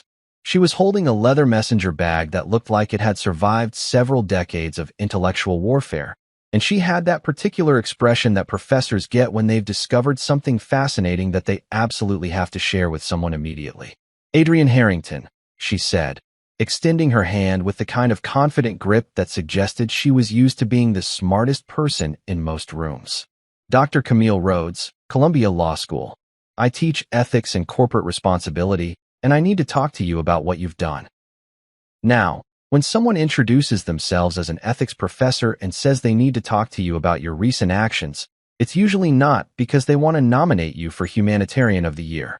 My first instinct was to assume I was about to get a lecture about the moral implications of using financial warfare as a response to personal betrayal, complete with citations from legal philosophy texts that would make my head hurt. "Dr. Rhodes," I said, stepping aside to let her in because curiosity had always been one of my more dangerous traits. "I'm guessing this isn't a social call." "Actually," she said, looking around my apartment with the kind of analytical gaze that suggested she was taking notes for future reference. It's exactly a social call, but probably not the kind you're expecting. She settled into one of my chairs, one of the few pieces of furniture that Samantha hadn't insisted on replacing with something that looked like modern art, having a nervous breakdown, and pulled out a tablet that was covered with what appeared to be legal documents, news articles, and academic papers. "I want to study your withdrawal strategy," she said without any of the diplomatic buildup that most people use when they're about to ask you to become a case study. "What you did to Richard Garrison represents one of the most elegant examples of corporate accountability through contractual enforcement that I've seen in 20 years of academic research." I poured myself a drink, because conversations with ethics professors seemed like the kind of thing that required alcohol, and offered her one, which she accepted with the casual grace of someone who'd spent enough time around lawyers to know that business discussions and beverages often went together. "You want to study me like a lab rat," I said, settling into my own chair and trying to figure out whether I should be flattered or concerned. "I want to study your strategy like a legal scholar," she corrected, and her smile had just enough mischief in it to suggest that she wasn't your typical dry academic. "You've essentially created a new model for how personal conduct violations can be addressed through existing corporate structures. Do you have any idea how revolutionary that is?" For the next 3 hours, we talked about law in a way that I hadn't since law school, not as a tool for making money or winning cases, but as a framework for actually creating justice in situations where the traditional system had failed. Camille had theories about corporate accountability that made my revenge plot sound like a footnote in some larger academic discussion about power structures and ethical enforcement.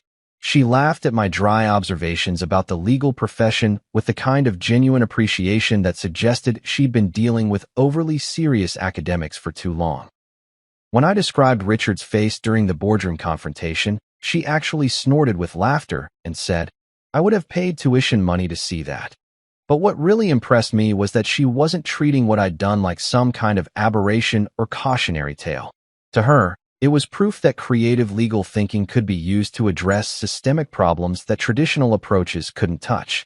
She talked about power imbalances in corporate partnerships, about how fiduciary duty violations were usually handled with slap-on-the-wrist penalties, about how my approach had created actual consequences for behavior that normally got swept under expensive legal carpets.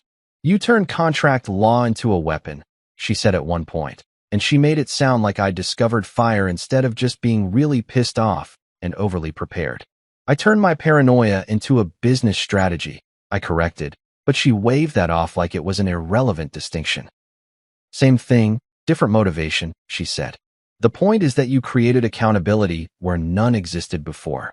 You proved that if you structure agreements properly, personal conduct and professional responsibility can't be separated." As we talked, I found myself relaxing in a way that I hadn't since before my marriage started falling apart. This wasn't about money or revenge or even justice, really. It was about ideas, about the intellectual challenge of figuring out how legal systems could work better than they currently did. For the first time in months, I felt like I was having a conversation with someone who was interested in me as a person rather than as either a victim to be pitied or a weapon to be feared. Around midnight, she started packing up her notes and preparing to leave, but she paused at the door with the kind of hesitation that suggested she was debating whether to say something that might be professionally inappropriate. "Adrian," she said finally, "would you be interested in guest lecturing for my corporate ethics seminar? I think my students would benefit from hearing about real-world applications of theoretical frameworks. You want me to teach a class about how to destroy your business partners when they sleep with your wife?" I asked, because I wanted to make sure we were both clear about what we were discussing. "I want you to teach a class about how creative contract structure can create accountability in situations where traditional legal remedies are inadequate," she said, but she was smiling when she said it, which suggested that she understood the practical translation of her academic language. "That sounds like it might be fun," I admitted. Meanwhile, across town in Brooklyn, Isabella Torres and her army of idealistic lawyers were putting my $15 million to work in ways that made me feel like I'd accidentally done something worthwhile with my life. The Unity Legal Collective had expanded so fast that they'd had to rent additional office space, hire new staff, and create waiting lists for clients who needed help but couldn't afford the kind of legal representation that usually came with marble lobbies and hourly rates that could fund small countries. Isabella called me every few days with updates that sounded like battle reports from a war against corporate injustice. They'd won a class action lawsuit against a slumlord who'd been illegally evicting tenants. They'd secured workers' compensation for a group of construction workers whose employer had been cutting corners on safety equipment. They'd helped 3 different families avoid foreclosure by challenging predatory lending practices that would have been ignored if the families hadn't had lawyers willing to fight for them.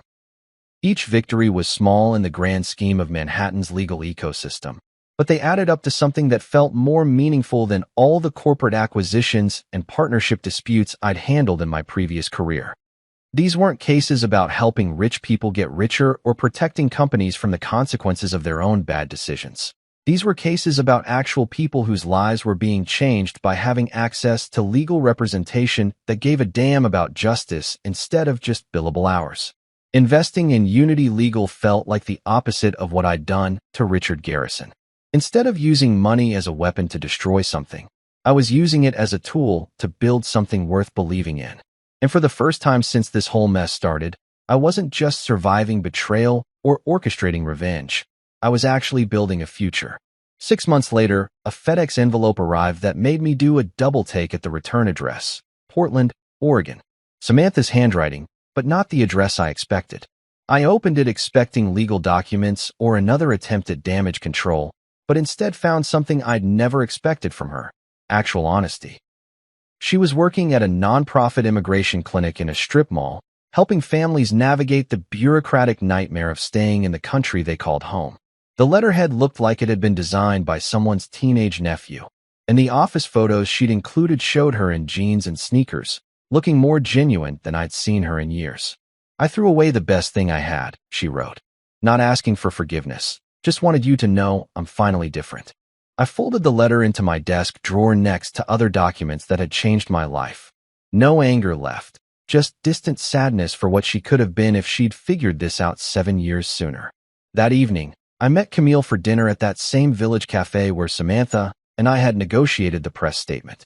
Unity Legal was expanding to 3 boroughs. My lectures were packed with students who actually cared about justice, and for the first time in years, I wasn't just surviving betrayal. I was living well beyond it. The best revenge? Making their betrayal completely irrelevant. My rich wife threw me out of a moving vehicle after believing her daughter's lies 3 weeks later. She asked if I'd reflected instead. I handed her divorce papers. Her daughter lost it. "My name is Adrian Cross, and let me tell you something right off the bat. I used to be the kind of guy who believed in happily ever after." Yeah, I know, laugh it up. Here I was, 38 years old, thinking I'd figured out the secret sauce to marriage. Turns out, the only thing I'd figured out was how to be a grade A sucker. For 6 years, I thought Miranda and I had something real. Something that could weather any storm, survive any crisis, outlast any of those reality TV marriages that crash and burn faster than a NASCAR wreck. We weren't those people, I told myself. We were different. We were solid. We were completely screwed, but I didn't know that yet.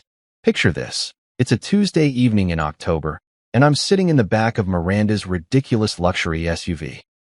A gleaming black Escalade that cost more than most people's annual salary. The leather seats smell like money and Miranda's expensive perfume. That Chanel stuff she orders from Paris because apparently, the American version isn't good enough for her delicate sensibilities. The whole vehicle screams, "Look at me, I'm important," which should have been my first red flag. But hey, love makes you blind, deaf, and apparently dumber than a box of rocks. We're coming back from dinner at some pretentious restaurant downtown where they serve portions so small you need a magnifying glass to find them on your plate, and the waiter talks about the chef's vision like he's the next Picasso instead of some guy who charges $40 for 3 shrimp and a garnish. But Miranda loves that scene, loves being seen in those places, loves the way other diners recognize her and whisper about her success. And me? I just went along with it because that's what you do when you love someone, right? You support their dreams, even when those dreams involve paying restaurant prices that could fund a small country's defense budget. That's when her daughter decided to drop her little bomb. Lila. Sweet, innocent, 20-year-old Lila. who had about as much sweetness in her as a rattlesnake with a hangover. This kid had been gunning for me since day one, treating me like I was some kind of home invader who'd wandered into their perfect little mother-daughter paradise and refused to leave. Never mind that Miranda and I met 2 years after her divorce. Never mind that I'd bent over backward trying to build a relationship with this spoiled princess. Never mind that I'd paid for half her college tuition without so much as a thank you card. In Lila's world, I was the villain, and she was just waiting for the perfect moment to write me out of the story. So there we are, cruising through the city in our mobile status symbol, when Little Miss Sunshine leans forward from her seat. I can still smell her perfume, some trendy garbage that probably cost more per ounce than gold, mixed with the lingering scent of whatever overpriced cocktail she'd been nursing at dinner. Her voice, when it came, had that particular tone that every man learns to fear. Sweet on the surface, poison underneath. "Mom," she said, and I swear I could hear the smile in her voice. "We need to talk about Adrian." Miranda glanced at me in the rearview mirror, and I should have seen something in her eyes right then. Some flicker of doubt, some crack in the foundation I thought we'd built together. But I was too busy being annoyed with Lila's dramatics to notice that my wife was already halfway to believing whatever garbage was about to spill out of her daughter's mouth. "He's been stealing from you," Lila continued, each word dropping like acid on my marriage. "I've been watching, and I know what I've seen. He's only here for your money, Mom. He doesn't love you. He loves your bank account." Now, let me pause here for a second to appreciate the sheer audacity of this accusation. Me? Stealing from Miranda? I was the guy who insisted on separate checking accounts because I didn't want anyone thinking I was some kind of gold digger. I was the guy who paid for groceries with my own credit card, who bought my own clothes, who drove my own beat-up Honda because I refused to let anyone say I was living off my wife's success.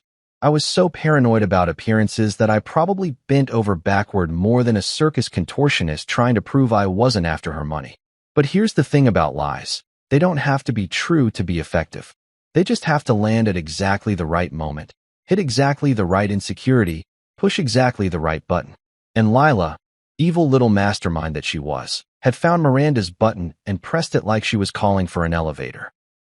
I opened my mouth to defend myself, to point out the obvious flaws in this ridiculous accusation, to remind Miranda of all the times I'd proven my loyalty, my love, my complete lack of interest in her finances beyond wanting her to be happy and secure. But Miranda's voice cut through the air like a blade. "Stop the car." Those 3 words hit me like a punch to the gut. Not, "Adrian, what do you have to say about this?" Not, "Lila, that's a serious accusation." Just stop the car, like I was suddenly toxic waste that needed to be disposed of immediately. Our driver, some poor guy named James who probably saw more family drama than a soap opera scriptwriter, dutifully pulled over to the curb. We were on Riverside Drive. I remember that detail with crystal clarity, because sometimes trauma burns the stupidest details into your brain. There was a streetlight casting everything in that sickly orange glow, and I could see a homeless guy pushing a shopping cart on the sidewalk, probably wondering what kind of reality show nonsense was about to unfold in front of him. "Miranda," I said, and I hated how my voice sounded, desperate, confused, like a man who'd just realized he'd been playing a game where nobody bothered to tell him the rules had changed. "You can't seriously believe." "Get out." 2 more words. That's all it took to end 6 years of marriage, 6 years of what I thought was love, 6 years of building a life together. 2 words from the woman who used to tell me I was her anchor, her safe harbor, her better half. 2 words that turned me from husband into stranger in the space of a heartbeat. I tried one more time, because apparently I'm a glutton for punishment. "Miranda, please, just listen to me for 1 second. That's when she snapped. Maybe it was the stress of the accusation, maybe it was some deep-seated doubt that had been festering for months, or maybe she was just tired of pretending our marriage was something it wasn't. Whatever the reason, my calm, collected, always in control wife completely lost her mind. The door swung open, and before I could process what was happening, Miranda's perfectly manicured hand connected with my chest in a shove that would have made a linebacker proud. Now, I'm not a small guy, 6'2", about 190 pounds, reasonably athletic for a man pushing 40. But physics is physics, and when you're not expecting to get launched out of a moving vehicle by your wife, Even a slow-moving vehicle doesn't give you much chance to stick the landing. I tumbled out of that Escalade like a sack of potatoes, my body hitting the asphalt with all the grace of a meteor impact. The world spun, gravel bit into my palms, and I tasted blood where I'd bitten my tongue. Through the ringing in my ears, I heard the door slam shut, heard the engine rev, heard the sound of my marriage driving away at about 40 miles per hour. I lay there on the side of Riverside Drive, watching those taillights disappear into the night, and I swear I could see Lila's silhouette in the back window, probably smiling like she'd just won the lottery. Which, in a way, I suppose she had. She'd gotten exactly what she wanted. Me out of the picture, her mom all to herself, and the satisfaction of knowing she'd destroyed a man's life with nothing more than a few well-placed lies. The homeless guy with the shopping cart stopped and asked if I was okay. A stranger showed more concern for my well-being in that moment than my wife of 6 years had. Funny how the universe works sometimes, isn't it? You know what's funny about getting thrown out of a moving car by your wife? The first thing that goes through your mind isn't, "Oh my God, I could have died," or even, "I can't believe she just did that." Nope. The first thing I thought, lying there on the cold asphalt with gravel embedded in my palms like some kind of twisted acupuncture, was, I really hope nobody got this on video. Because that's where we are as a society, folks. Even in our most humiliating moments, we're worried about going viral for all the wrong reasons. The homeless guy, let's call him Charlie, because he looked like a Charlie, helped me sit up and asked if I needed him to call someone. I almost laughed. Call who? My wife, who just used me as human garbage disposal. My stepdaughter, who was probably already posting about this on Instagram with some caption like, "Trash takes itself out #blessed." My mother, who lived 3 states away and had never liked Miranda anyway. Yeah, that conversation would go well. "Hey Mom, remember how you said Miranda seemed cold?" Well, turns out you were right. And also she just tried to turn me into roadkill. Charlie stuck around while I took inventory of my injuries. Scraped hands, bruised ribs, what felt like road rash on my left elbow, and an ego that had been run over by a metaphorical 18-wheeler. Nothing that would kill me, but enough to make sitting on concrete feel like a 5-star spa treatment compared to standing up. "You want me to call the cops?" Charlie asked, pulling out a phone that looked like it had survived the apocalypse. That looked like assault to me. Assault. The word hung in the air like smoke from a house fire. Because that's what it was, wasn't it? My wife of 6 years had physically shoved me out of a moving vehicle. If some random dude had done that to me, I'd have pressed charges faster than you could say lawsuit. But this was Miranda, the woman who used to make me coffee in the morning and kiss my forehead when I had a headache. The woman who cried during Hallmark commercials and insisted we adopt a rescue dog because everyone deserves a second chance. Apparently, everyone except her husband. Nah, I told Charlie, though every rational brain cell I had left was screaming at me to document this mess. Not yet. Not yet. Like I was saving up my revenge for a special occasion. 2 more people stopped before the ambulance arrived. A middle-aged woman named Janet who worked as a nurse and insisted on checking my pupils for signs of concussion, and some college kid who kept asking if I wanted him to post about this on TikTok to raise awareness about domestic violence. I appreciated the sentiment, but the last thing I needed was to become a cautionary tale set to trending audio clips. The ambulance showed up about 20 minutes later, which in city time might as well have been the speed of light. The paramedic who hopped out was this stern-looking Latino guy, probably in his 50s, with the kind of mustache that meant business. His name tag read Diego, and he had the air of someone who'd seen every possible way humans could screw up their lives. "What happened here?" Diego asked, kneeling down to examine my scraped hands with the efficiency of someone who'd bandaged up half the city. "My wife threw me out of her car," I said, because what was the point of sugarcoating it? Literally. Diego raised an eyebrow that could have launched 1,000 memes. "She threw you out of a moving car?" "Well, it wasn't exactly moving fast," I said, like that somehow made it better. "Maybe 10, 15 miles per hour? More of an aggressive ejection than attempted murder." "Uh-huh." Diego started cleaning the gravel out of my palms with the gentle touch of someone who'd perfected the art of causing the least amount of additional pain. "And why did she do that?" "Her daughter told her I was stealing from her." "Were you?" "No." "Did you tell your wife that?" I tried. She wasn't in a listening mood. Diego nodded like this was just another Tuesday for him. You want to file charges? There it was again. That question.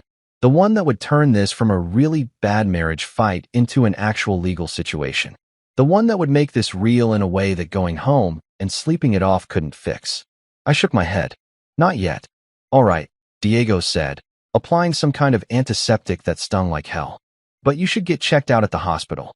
Could have internal injuries, and head trauma doesn't always show symptoms right away. I'm fine, I insisted, which was probably the biggest lie I'd told all day, and considering my wife had just accused me of being a thief, that was saying something. No, you're not, Diego said matter-of-factly.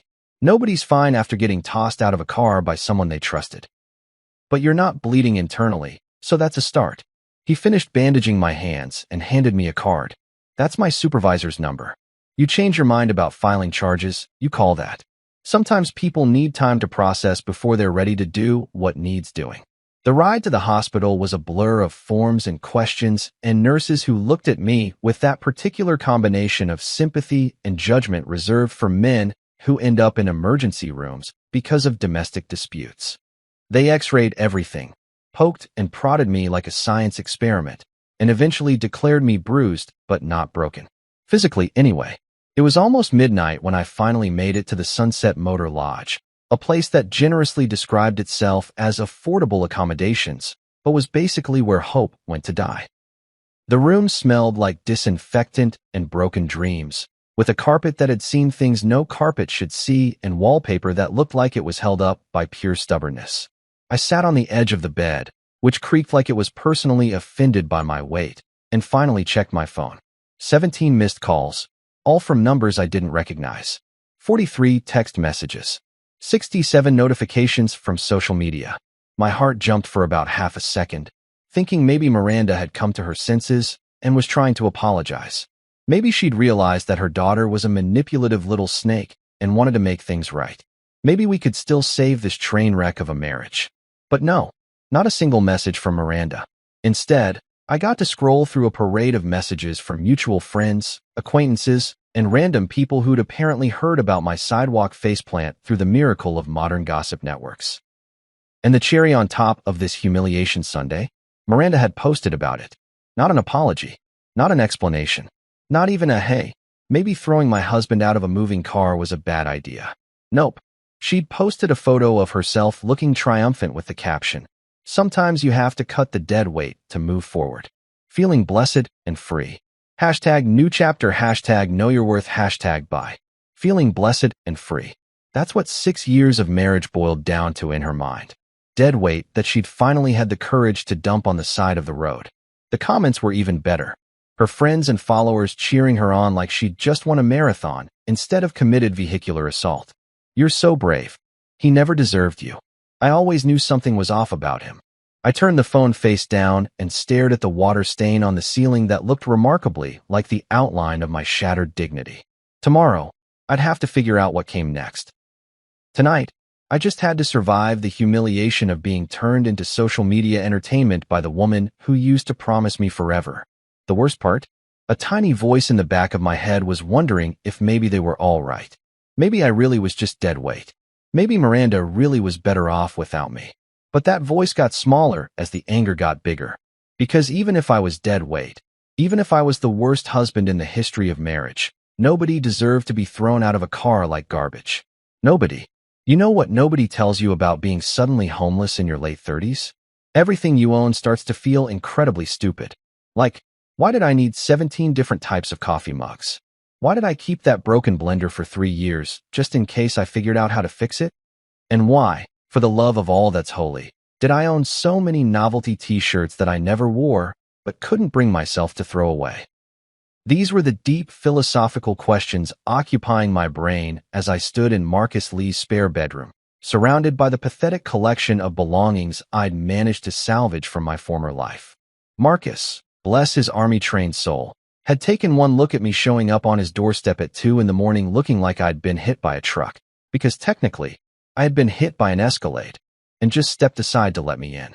Beer or whiskey, he'd asked, like those were the only 2 options for dealing with life's catastrophes. Which, honestly, they probably are. We'd served together in Afghanistan about 15 years ago, back when we thought we knew what real problems looked like. Turns out, dodging IEDs was nothing compared to dodging your wife's emotional shrapnel. At least in a war zone, you know who the enemy is supposed to be. Marcus lived in one of those converted warehouse apartments that screamed, bachelor with commitment issues. Exposed brick walls, minimal furniture that looked like it came from the clearance section of whatever store sold industrial chic to guys who watched too much HGTV. The spare room was basically a glorified closet with a futon that had seen better decades, but it beat the hell out of the Sunset Motor Lodge and its ode to desperation. So, Marcus said on my first morning there, handing me a cup of coffee that could have stripped paint, "You gonna tell me what happened? Or do I have to guess? Because right now I'm thinking either you robbed a bank or your wife finally snapped." "Door number 2, I said, and proceeded to give him the whole sordid tale. Marcus had met Miranda exactly twice, once at our wedding and once at a barbecue where she'd spent the entire time complaining about the smoke getting on her designer dress. He'd never been a fan, but he'd been too polite to say anything. Well, too polite and too smart, because criticizing a man's wife is a good way to lose a friend, even when you're right. "Jesus Christ, Adrian," he said when I finished. "She threw you out of a moving car?" And posted about it online. The posting might actually be worse than the throwing, I admitted. At least when she threw me, it was in the heat of the moment. The posting was premeditated humiliation. Marcus shook his head like he was trying to clear water out of his ears. "And you're not pressing charges because I'm an idiot?" "Well, yeah, but specifically what kind of idiot?" That was the million-dollar question, wasn't it? What kind of idiot was I? The kind who still loved the woman who'd literally thrown him away? The kind who thought maybe, somehow, this could all be fixed? The kind who was too proud to admit his marriage had been a complete disaster from day one? All of the above, probably. The days started blending together after that. I'd wake up on Marcus's futon feeling like I'd been run over by the same Escalade all over again, drink his industrial-strength coffee, and then spend the day pretending to job hunt while actually refreshing social media like some kind of digital masochist.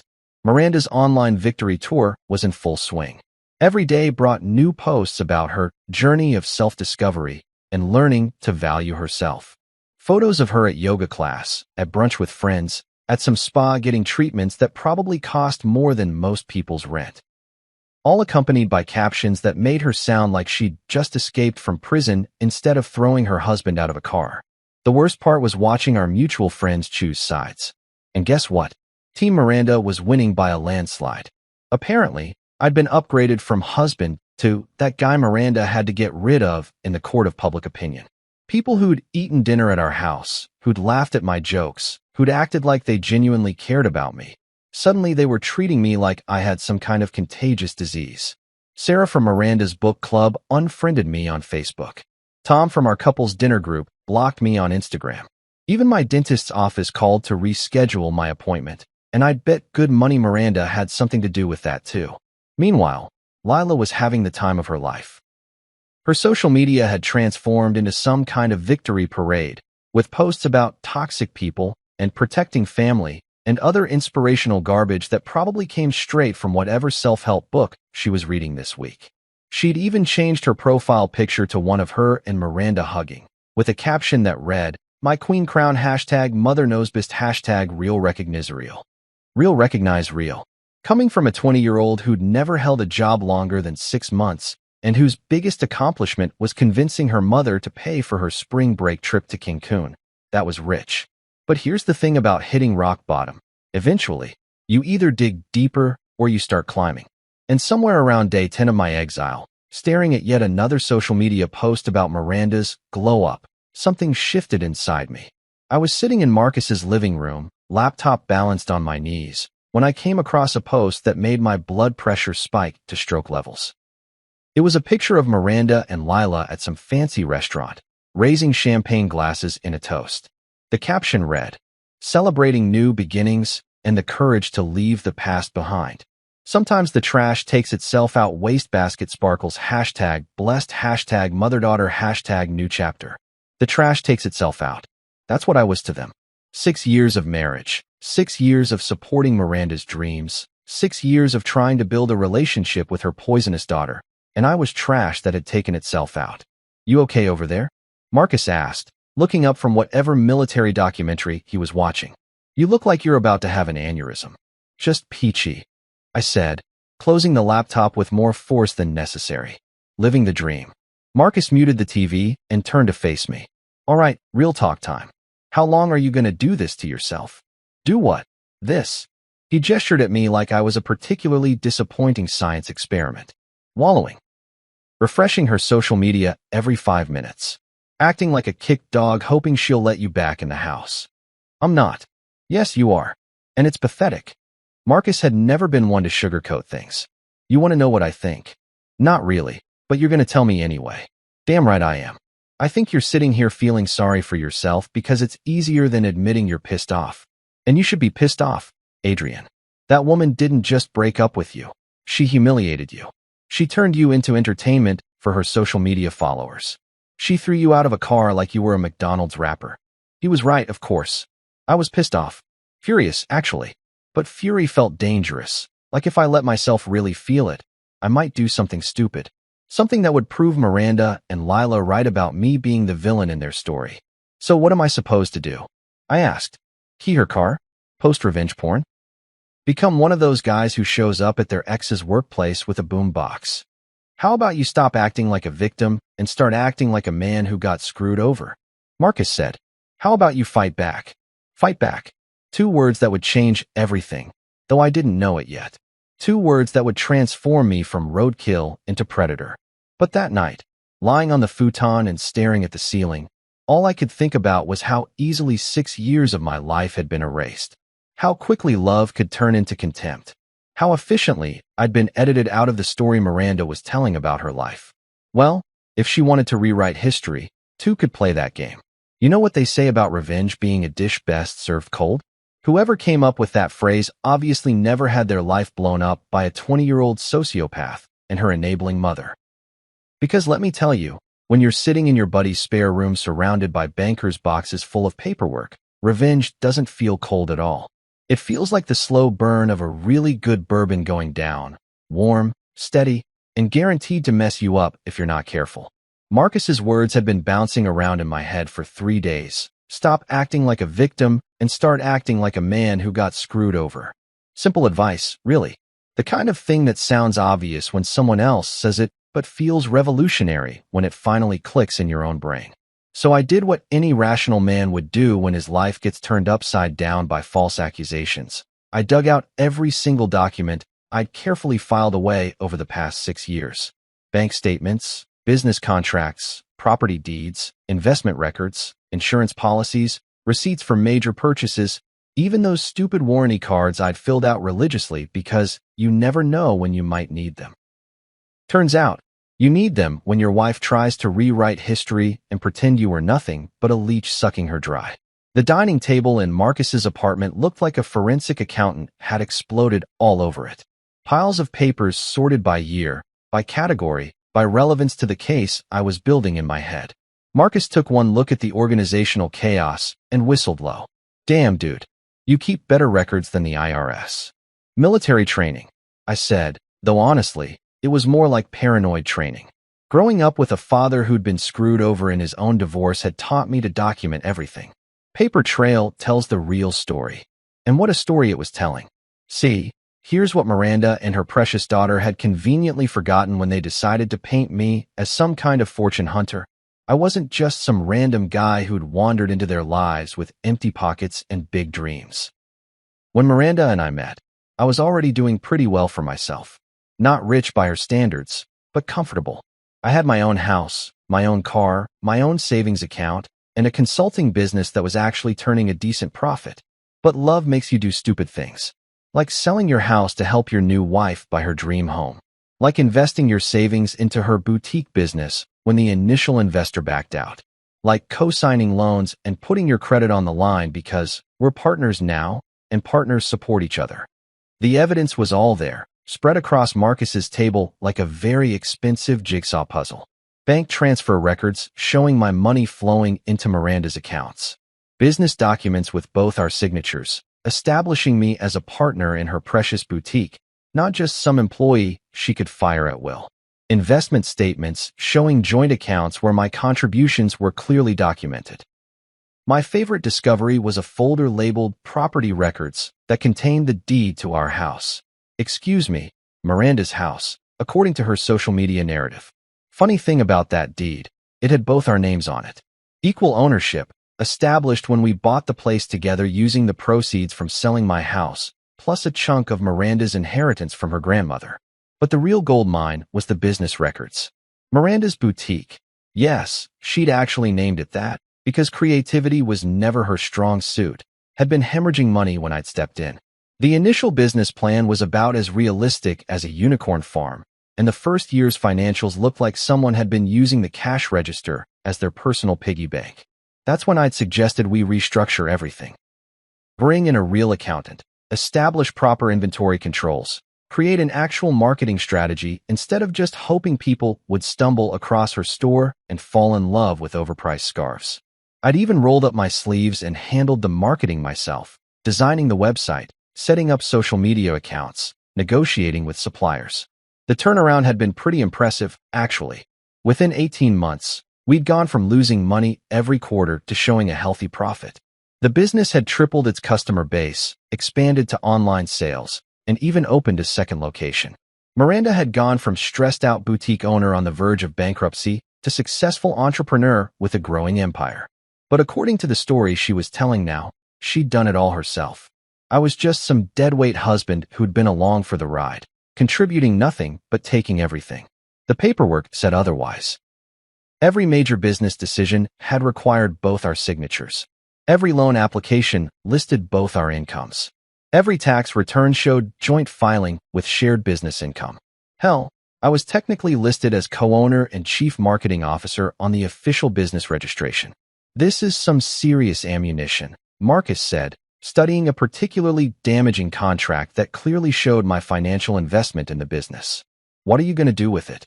That was the million-dollar question, wasn't it? Because having evidence is one thing. Knowing what to do with it is something else entirely. I could march into Miranda's boutique and wave these papers around like some kind of wronged businessman demanding justice. I could post my own social media takedown, complete with photographic evidence of every financial contribution I'd made to our life together. I could even show up at one of her yoga classes and make a scene that would give her followers something really interesting to talk about. But all of those options felt small, reactive, like I'd be playing her game instead of starting my own. That's when I remembered Eleanor Voss. Eleanor and I had worked together about 5 years ago when her previous law firm needed some marketing consultation. She was the kind of lawyer who made other lawyers nervous, brilliant, ruthless, and completely immune to the sob stories that made most people fold like cheap lawn chairs. She'd left her old firm to start her own practice, specializing in high-stakes divorce cases and business disputes. Her reputation was legendary. If you wanted someone destroyed legally and financially, Eleanor was your girl. More importantly, she'd never liked Miranda. During the few times they'd met at business functions, Eleanor had made it clear she thought my wife was what she called professionally charming, which was lawyer speak for fake as a $3 bill. I found Eleanor's number in my contacts and stared at it for about 10 minutes, my thumb hovering over the call button. Because calling Eleanor meant this was real. It meant I was done hoping Miranda would come to her senses and apologize. It meant I was ready to burn down everything we'd built together if that's what it took to get justice. The phone rang 3 times before Eleanor's voice cut through with its usual efficiency. Adrian Cross. I was wondering when you'd call. You heard about what happened? Honey, everyone's heard about what happened. Your wife turned you into a social media meme. The question is, what are you going to do about it? I looked around Marcus's apartment, at the futon that had been my bed for 3 weeks, at the boxes of belongings that represented the wreckage of my former life, at the evidence spread across the table that proved everything Lila had said was a lie. I want to take back what's mine, I said. Eleanor's laugh was sharp and satisfied. Good. Let's set up a meeting. Bring everything you've got, and we'll see just how much your dear wife is going to regret throwing you out of that car. How much is this going to cost me? Don't worry about my fee, Eleanor said, and I could hear the smile in her voice. Something tells me this case is going to pay for itself. Besides, I've been waiting for an excuse to take down someone like Miranda for years. Consider this a professional pleasure. I hung up and looked at Marcus, who'd been listening to the entire conversation with growing amusement. Feel better? He asked. Not yet, I said, starting to gather up the papers. But I'm about to. Because here's the thing about being underestimated. It gives you one hell of an advantage when you finally decide to show people what you're really capable of. Miranda and Lila thought they'd gotten rid of dead weight. They were about to learn they'd actually just poked a sleeping bear. You know that moment in horror movies when the monster that everyone thought was dead suddenly opens its eyes? That's exactly what I felt like when Marcus shook me awake at 9 in the morning with the kind of grin that meant trouble was about to walk through our front door. Guess who's here to see you? He said, and I could hear voices in the living room. One familiar, one unfortunately more familiar. I'd been expecting this visit for exactly 3 weeks and 1 day. Not because I'm psychic, but because I know Miranda better than she knows herself. She operates on a very predictable cycle: impulse, justification, doubt, panic, damage control. 3 weeks was about how long it took for her to work through the first 4 stages and realize that maybe, just maybe, throwing your husband out of a moving car might have legal consequences. I pulled on yesterday's jeans and a t-shirt that had seen better decades, ran my fingers through my hair to achieve that I definitely haven't been plotting your downfall look, and walked into the living room like I was heading to my own execution. There she was, standing in Marcus's bachelor pad like a queen surveying a peasant village she was considering having burned down. Miranda looked exactly like she always did when she was trying to intimidate someone into submission. Perfectly styled hair that probably cost more than most people's car payments, makeup applied with the precision of a Renaissance painter, and an outfit that screamed, "I have more money than you, and I'm not afraid to use it." She was wearing this cream-colored blazer over dark jeans and boots that probably cost more than my current monthly budget, accessorized with enough jewelry to fund a small country's infrastructure program. The whole ensemble was designed to remind me of everything I'd supposedly lost when she'd kicked me to the curb. And standing slightly behind her, like a loyal attacked dog waiting for the command to strike, was darling little Lila. Sweet, innocent Lila, who dressed for the occasion in what I could only describe as young professional sociopath chic. A black dress that probably came from her mother's boutique, paired with an expression that suggested she was already planning my funeral.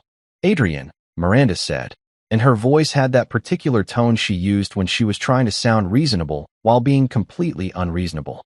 "I think it's time we talked." Marcus, bless his tactical soul, had positioned himself near the kitchen counter where he could watch the whole show while pretending to make coffee. He caught my eye and raised an eyebrow that clearly said, "You want me to throw them out, or are you handling this yourself?" I gave him the tiniest shake of my head. I'd been waiting for this moment for 3 weeks.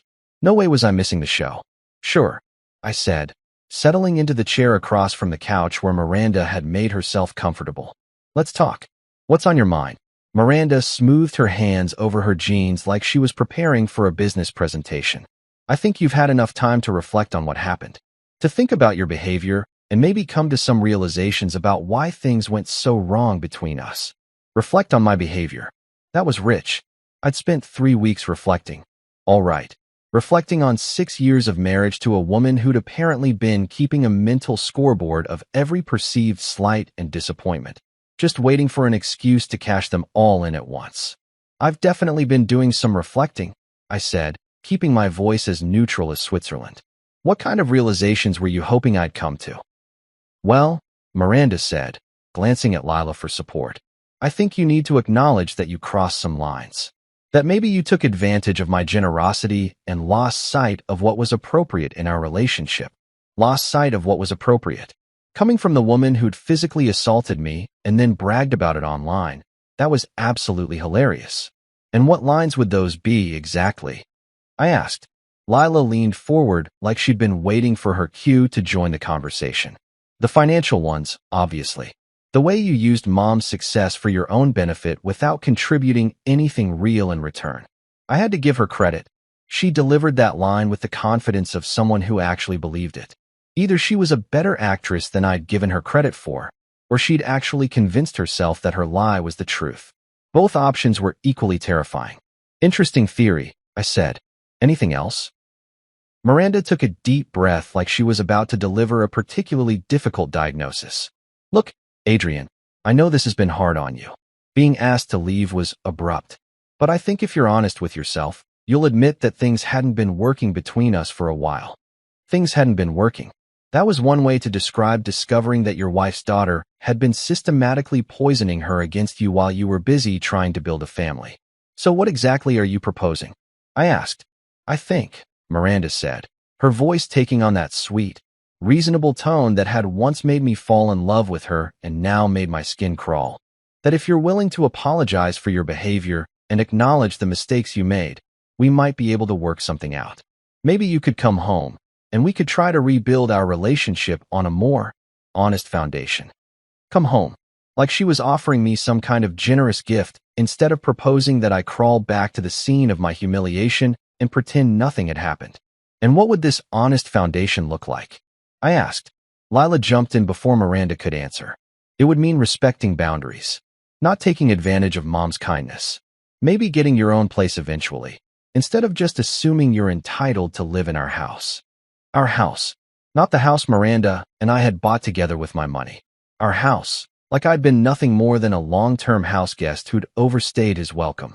I looked at Miranda to see if she was going to correct her daughter's little power play, but she just sat there nodding like Lila had said something profound instead of something completely insane. That's when I realized that this wasn't really an apology mission at all. This was a negotiation from a position of assumed strength. They weren't here because they missed me or because they'd realized they'd made a mistake.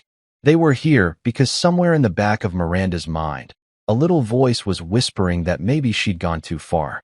Maybe throwing her husband out of a car and broadcasting it to the world hadn't been her smartest move. But instead of admitting that, instead of acknowledging that she'd screwed up, she was trying to reframe the whole situation as me needing to earn my way back into her good graces.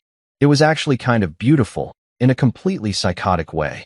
Well, I said, standing up and walking over to the kitchen counter where I'd left my coffee. That's certainly an interesting offer.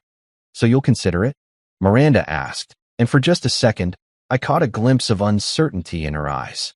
Like maybe she wasn't as confident about her position as she was pretending to be. I took a long sip of coffee, savoring the moment. Because this was it. The moment I'd been planning for 3 weeks. The moment when I stopped being the victim and started being the guy who fights back. I reached into the manila envelope I'd left on the counter and pulled out a neat stack of papers, bound with one of those little black clips that lawyers love so much. Actually, I said, walking back over and holding out the envelope to Miranda, I've got a counteroffer for you. She took the envelope with the kind of careful motion people use when they're not sure if they're being handed a gift or a bomb. What is this? She asked. Divorce papers, I said, and the words felt like freedom sliding off my tongue. I did reflect, Miranda. I reflected on 6 years of marriage to someone who was willing to believe the worst about me without even asking for my side of the story. I reflected on being married to someone who thought physical violence was an appropriate response to a family disagreement. And you know what conclusion I came to? Miranda's face had gone very pale, and she was staring at the papers like they might spontaneously combust. I'm done, I said. I'm done being your convenient scapegoat. I'm done pretending your daughter's toxicity is something I need to tolerate. And I'm definitely done being married to someone who thinks sorry means demanding that I apologize to her. The silence in the room was so thick you could have cut it with a knife and served it for dinner. Chapter 6, The Daughter's Explosion. You know that moment in a movie when the villain finally realizes the hero isn't going to roll over and die? That split second when their smug confidence cracks, and you can see the panic creeping in around the edges? That's exactly what was happening on Miranda's face as she stared at those divorce papers like they were written in ancient hieroglyphics. But before she could even process what she was holding, her darling daughter decided to remind everyone why she was the real mastermind behind this whole disaster. What the hell is this supposed to be? Lila shrieked, and I mean shrieked. The sound that came out of her mouth was somewhere between a fire alarm and a dying cat, pitched at exactly the frequency designed to shatter both glass and eardrums. She'd been lurking in the hallway, because of course she had, probably listening to every word and getting more pissed off by the second that her carefully orchestrated reunion wasn't going according to plan. Now she came storming into the living room like a tiny tornado of designer clothes and misplaced rage. You can't do this, she continued, her voice climbing to levels that probably had dogs howling 3 blocks away. You're nothing without her. You're absolutely nothing. I had to admire the commitment to her narrative, really. Even faced with legal documents that were about to turn her world upside down, Lila was still pushing the same tired script. Poor, helpless Adrian, who'd been living off Mommy's generosity and now had the audacity to bite the hand that fed him. Marcus, who'd been watching this whole drama unfold with the fascination of someone observing a particularly violent nature documentary, actually started grinning. He'd never seen Lila lose her composure before. Hell, none of us had. The girl was usually ice-cold calculating, all fake smiles and strategic tears. But apparently, divorce papers were her kryptonite. Lila, calm down, Miranda said, though she looked about as calm as someone defusing a bomb while riding a roller coaster. Her perfectly manicured hands were shaking as she flipped through the papers, and I could see her brain working overtime trying to figure out what the hell had just happened to her master plan. No. Lila spun around to face her mother, and for the first time since I'd known her, the mask completely slipped. Gone was the sweet, innocent victim act. Gone was the concerned daughter just trying to protect her mom. What stood in my living room? Well, Marcus's living room was pure, undiluted entitlement wearing a designer dress. This is exactly what I warned you about, she continued, jabbing her finger at me like I was some kind of exotic disease. He's trying to take everything. He's trying to destroy our family. Our family. There it was again, that possessive little phrase that had been driving me crazy for 6 years. Not the family, or my mom's family, or even my family.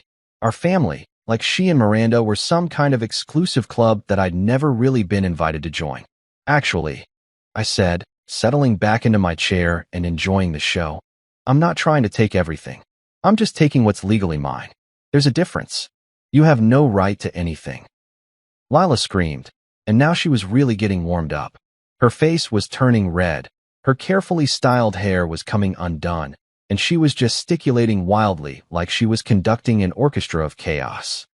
You married her for her money, and now you're trying to steal it in divorce court. That's when something truly beautiful happened. Miranda, who had been sitting there in stunned silence while her daughter threw her tantrum, suddenly looked up from the papers with an expression I'd never seen before. It wasn't anger or confusion or even fear. It was realization. Lila, she said quietly, stop. But Lila was on a roll now, too deep in her rage to notice that she was digging her own grave with every word. He never loved you, Mom. He was just waiting for the right moment to cash in. And now he's found some sleazy lawyer to help him steal everything we've worked for.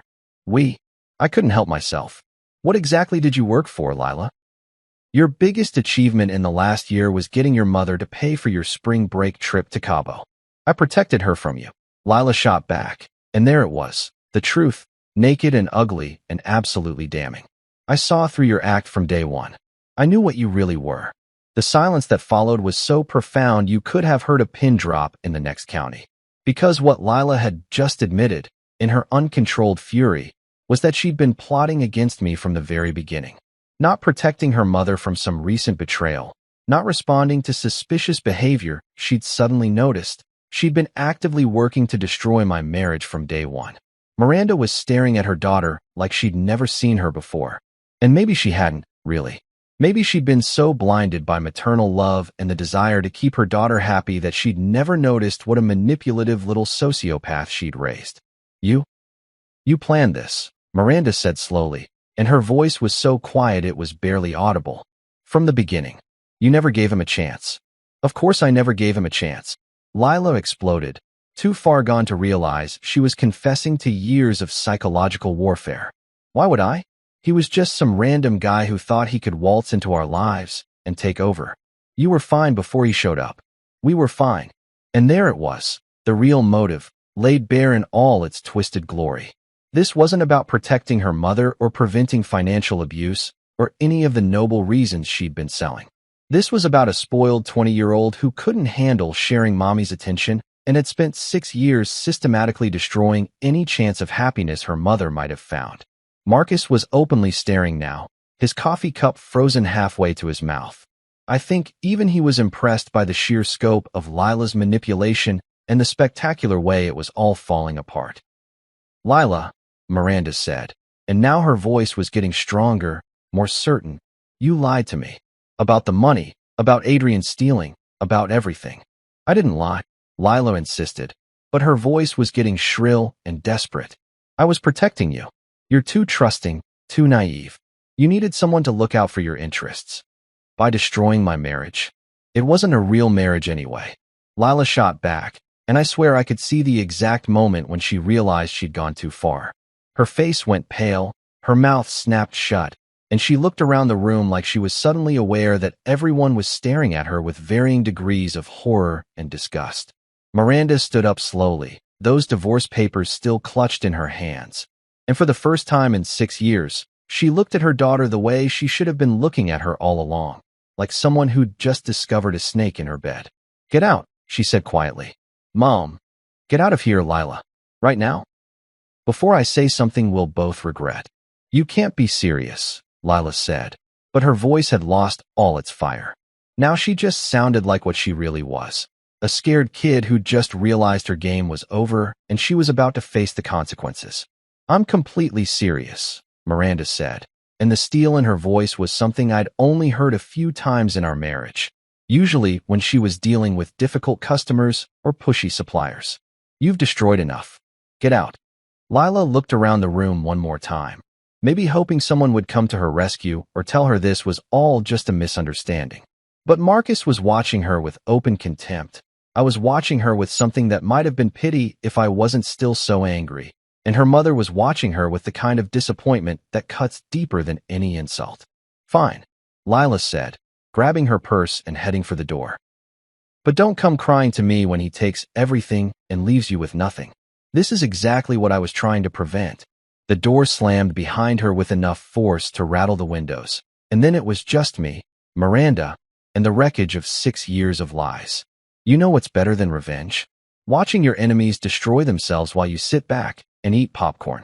And boy, did Miranda and Lila put on a show that would have made Shakespeare weep with envy. It started about 3 days after our first court session, when Marcus came home from his morning run with the kind of grin that meant he'd just witnessed something spectacular. He found me in the kitchen, going through more legal documents Eleanor had sent over, evidence for round 2 of our legal smackdown. Dude, he said, still slightly out of breath from his 5-mile route through the neighborhood. You're not gonna believe what I just heard coming from your wife's house. Ex-wife. I corrected automatically, though the papers weren't final yet. Whatever. Point is, they're going at each other like cats in a blender. I could hear them screaming from 2 blocks away. This was interesting news, but not entirely surprising. See, here's the thing about toxic family dynamics. They only work when everyone's united against a common enemy. Remove that enemy, and suddenly all that poison has nowhere to go except inward. Miranda and Lila had spent 6 years bonding over their shared mission to keep me in my place. Now that I was gone and fighting back, they didn't have anything left to bond over except mutual blame. What were they fighting about? I asked, trying to sound casual while internally doing a victory dance. From what I could make out, Lila was yelling something about how this was all Miranda's fault for being weak and stupid, and Miranda was screaming back about Lila ruining her life. Marcus grabbed a bottle of water from the fridge and shook his head. It was like listening to a very expensive episode of Jerry Springer. Over the next few days, the reports kept coming in. Because that's the thing about living in a nice neighborhood. Everyone knows everyone else's business, and gossip travels faster than a California wildfire.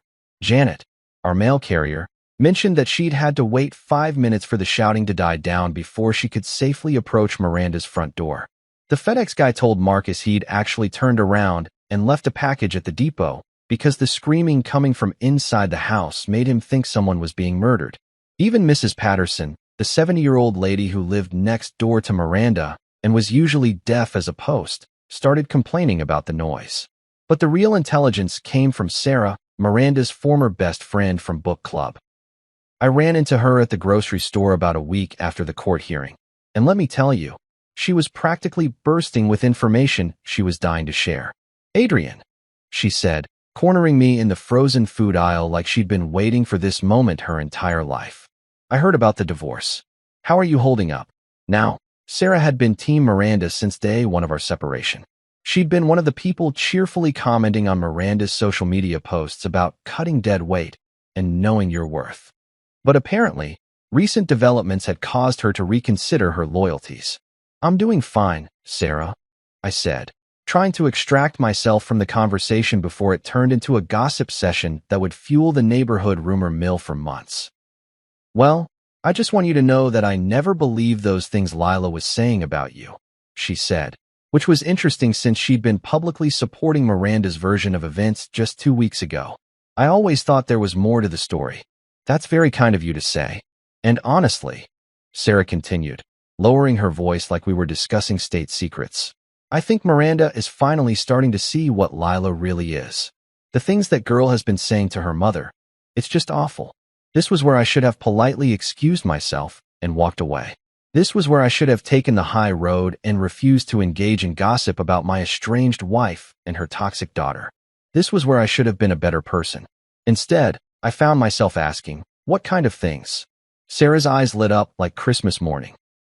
"Well, according to Lisa, who heard it from her daughter who works at the boutique, Lila showed up there last week screaming at Miranda in front of customers. Called her a pathetic old woman who was too stupid to see that you were playing her all along. Wow, even by Lila's standards, that was impressively vicious. But here's the really crazy part," Sarah continued, clearly enjoying herself. "Lila told Miranda that she should be grateful for everything she did to protect her from you. Said Miranda was weak and naive and would have lost everything if Lila hadn't stepped in to save her. I had to give Lila credit for consistency, if not for sanity. Even in the face of overwhelming evidence that she destroyed her mother's marriage for no good reason, she was still doubling down on her savior complex. And what did Miranda say to that? From what Lisa heard, Miranda finally lost it. Started yelling about how Lila had lied to her, how she'd ruined the best relationship she'd ever had, how she'd turned her into the kind of person who throws her husband out of a car. Sarah shook her head in amazement. Apparently, she kicked Lila out of the store and told her not to come back. This was getting better and better.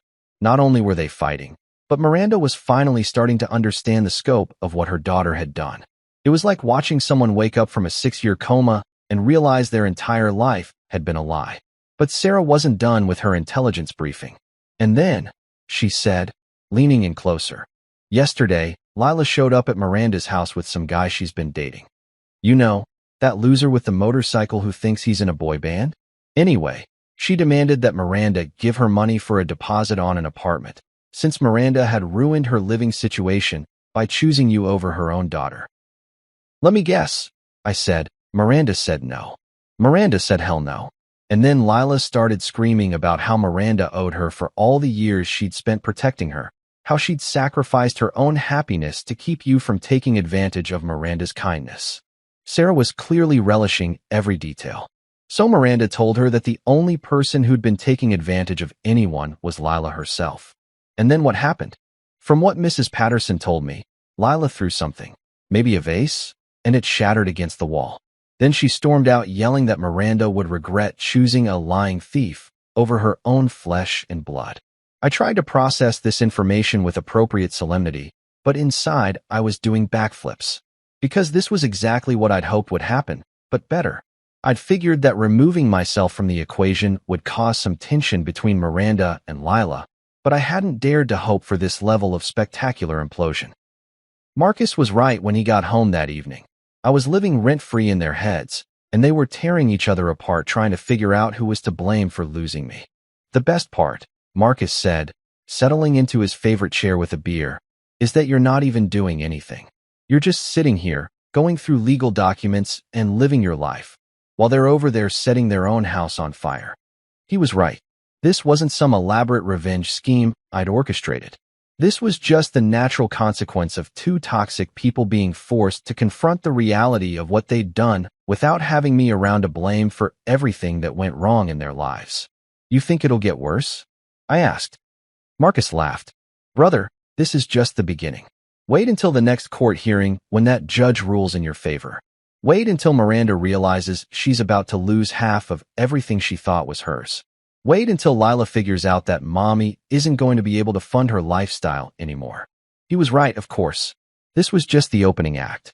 The real fireworks were still to come. You know that moment in boxing when one fighter lands the perfect punch, not the flashiest or the loudest, but the one that settles everything? That's exactly what the second court hearing felt like, except instead of boxing gloves, we were using legal documents, and instead of a 10 count, we had Judge Chen's gavel. The courtroom looked exactly the same as it had 3 weeks earlier, but the energy was completely different. Miranda sat at her table, looking like she'd aged about 5 years since our last appearance. Her perfect composure replaced by the hollow-eyed exhaustion of someone who'd been fighting a war on multiple fronts and losing every battle.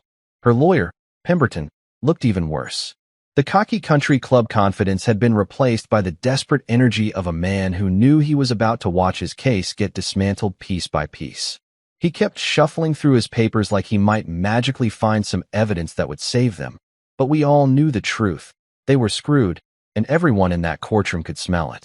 Eleanor, on the other hand, looked like a woman who'd already won and was just waiting for everyone else to catch up. She'd traded her usual briefcase for what looked like a small library of documents, all meticulously organized and color-coded. Every piece of evidence we needed to destroy Miranda's claims was right there at her fingertips. But the real difference was the empty chair next to Miranda. Lila was once again nowhere to be seen, which told me everything I needed to know about how their relationship was going. The girl who'd started this whole mess by lying about my supposed theft couldn't even be bothered to show up and watch the consequences of her actions play out. All rise for the Honorable Judge Patricia Chun, the bailiff announced, and we went through the familiar ritual of standing and sitting while Judge Chun settled into her throne of justice.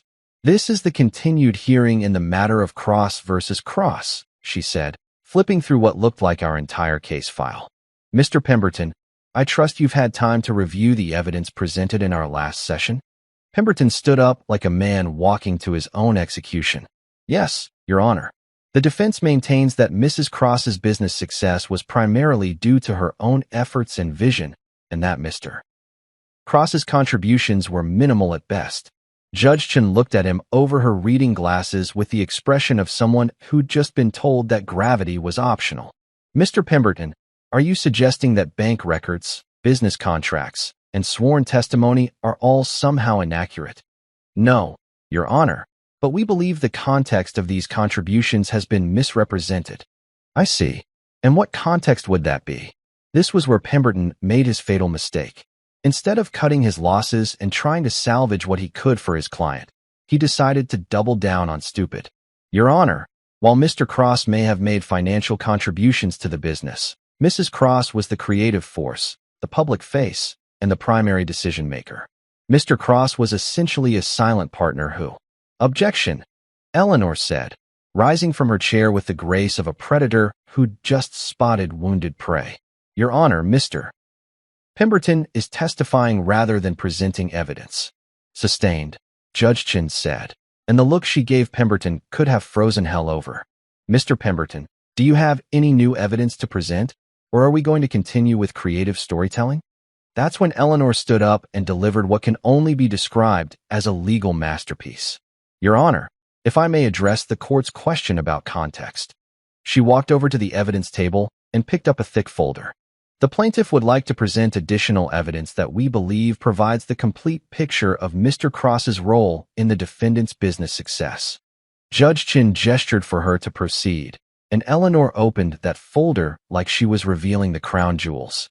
"This, Your Honor, is a complete audit of Miranda's boutique from its inception to the present day, conducted by a certified public accountant." She handed copies to the judge and to Pemberton, who looked like he was about to throw up. "This audit shows that prior to Mr. Cross's involvement, the business was operating at a loss of approximately $30,000 per quarter." She let that number sink in for a moment before continuing.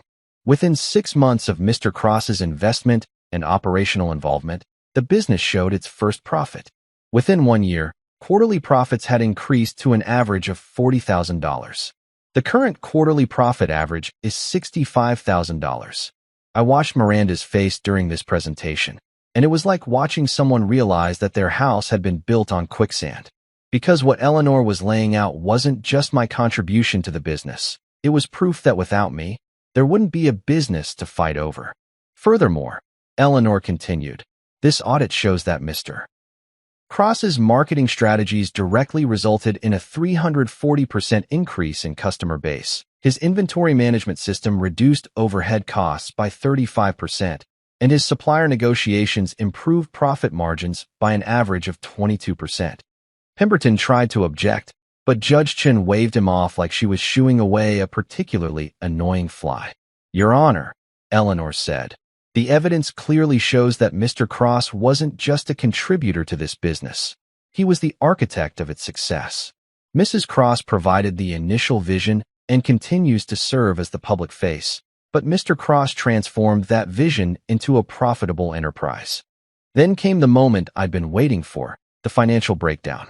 Based on Mr. Cross's initial investment, his ongoing contributions, and his role in the business's success, the plaintiff is seeking 50% of all business assets, 50% of all jointly acquired property, and recognition of his status as co-owner rather than employee.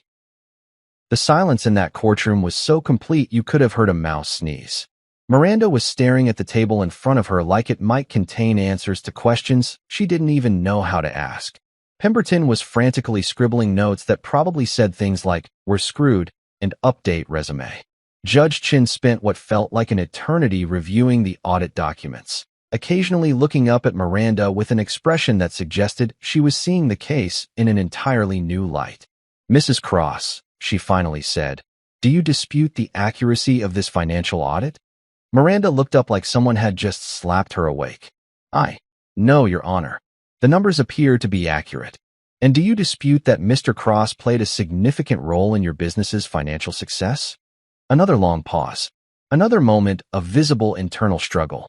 No, Your Honor. And do you dispute that you physically removed Mr. Cross from your vehicle and subsequently posted about it on social media? This time Miranda didn't even hesitate. No, Your Honor. Judge Chen leaned back in her chair and studied both parties like she was looking at two particularly disappointing children who'd forced her to sort out their mess. Very well. Based on the evidence presented, the testimony given, and the financial audit provided, this court finds that Mr. Cross has demonstrated substantial contribution to the marital assets in question. She paused to flip through her notes. The court hereby grants the dissolution of marriage and awards Mr. Cross 50% of all business assets, 50% of all jointly acquired property, and recognition as co-owner of Miranda's boutique. The gavel came down with the finality of a coffin lid closing. I felt like I should be celebrating, jumping up and down, maybe doing a victory dance right there in the courtroom. But honestly, all I felt was tired. Tired and relieved, and maybe a little sad that it had come to this. Miranda sat frozen in her chair, staring at nothing, while Pemberton gathered his papers with the efficiency of someone who wanted to get the hell out of there as quickly as possible. In the gallery behind me, Marcus was probably fighting to keep from cheering out loud. But the real victory wasn't the money or the property or even the recognition. The real victory was walking out of that courtroom as a free man, no longer bound to someone who'd thrown me away like garbage and then expected me to be grateful for the experience. As we packed up our documents, Eleanor leaned over and whispered, "How does it feel to be vindicated?" "Like justice," I said. "It feels like justice." Outside the courthouse, Miranda caught up with us as we were walking to Eleanor's car. She looked smaller somehow, diminished, like someone had let all the air out of her. "Adrian," she called, and I turned around to face the woman who'd been my wife for 6 years and my adversary for the last 2 months. "What, Miranda?" I wanted you to know that I'm sorry. About the car, about believing Lila, about all of it. Too little, too late, but I appreciated the gesture." "I know," I said, "but sorry doesn't fix this. Sorry doesn't give me back 6 years of marriage to someone who was willing to believe the worst about me without even asking for my side of the story." She nodded like she understood, though I doubted she really did. "For what it's worth," she said, "I think I'm finally starting to see what Lila really is. What she's been doing to both of us." "Good," I said. "Maybe next time you'll think twice before letting a 20-year-old run your life." And with that, I walked away from Miranda Cross for the last time. You know what they don't tell you about winning? Sometimes it feels exactly like losing, except with better paperwork and a bigger bank account. 3 months after Judge Chen's gavel had officially ended my marriage and started my new life, I was standing on the balcony of my new apartment, looking out at a city that suddenly felt full of possibilities instead of problems. The apartment was a complete 180 from the house I'd shared with Miranda. No marble countertops or designer fixtures. No walk-in closets big enough to house a small family. Just clean lines, lots of windows, and the kind of minimalist aesthetic that screams, bachelor who's got his shit together. It was exactly what I needed, a fresh start that didn't come with 6 years of emotional baggage built into the walls. Marcus had helped me move in, naturally.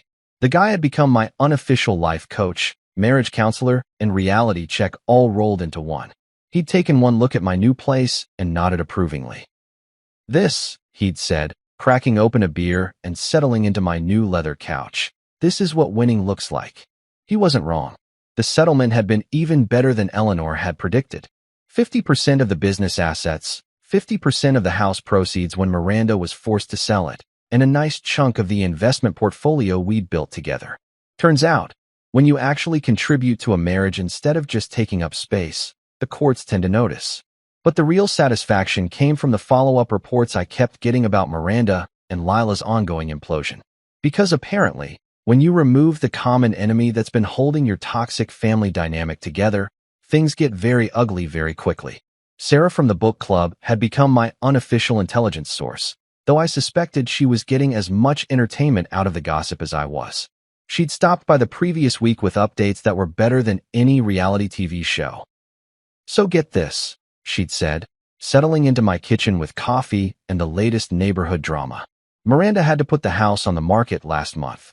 This wasn't news to me. I'd been tracking the sale as part of the settlement agreement.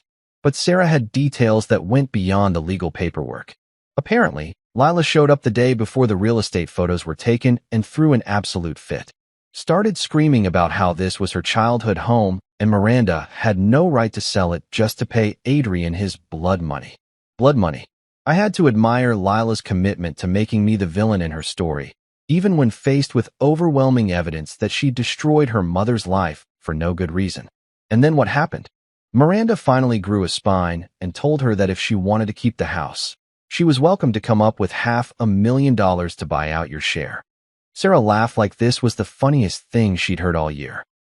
Lila said Miranda should take out another mortgage, and Miranda told her that her credit was already maxed out from trying to keep the business afloat during the divorce proceedings. That was interesting news. I'd wondered how Miranda was handling the financial pressure of losing half her assets while trying to maintain her lifestyle. Apparently, not well.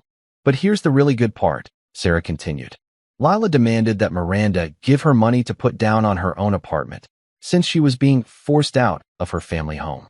When Miranda said she couldn't afford it, Lila accused her of choosing you over her own daughter.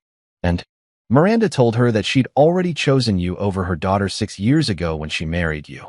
And the only reason that choice had been a mistake was because Lila had spent 6 years systematically sabotaging it.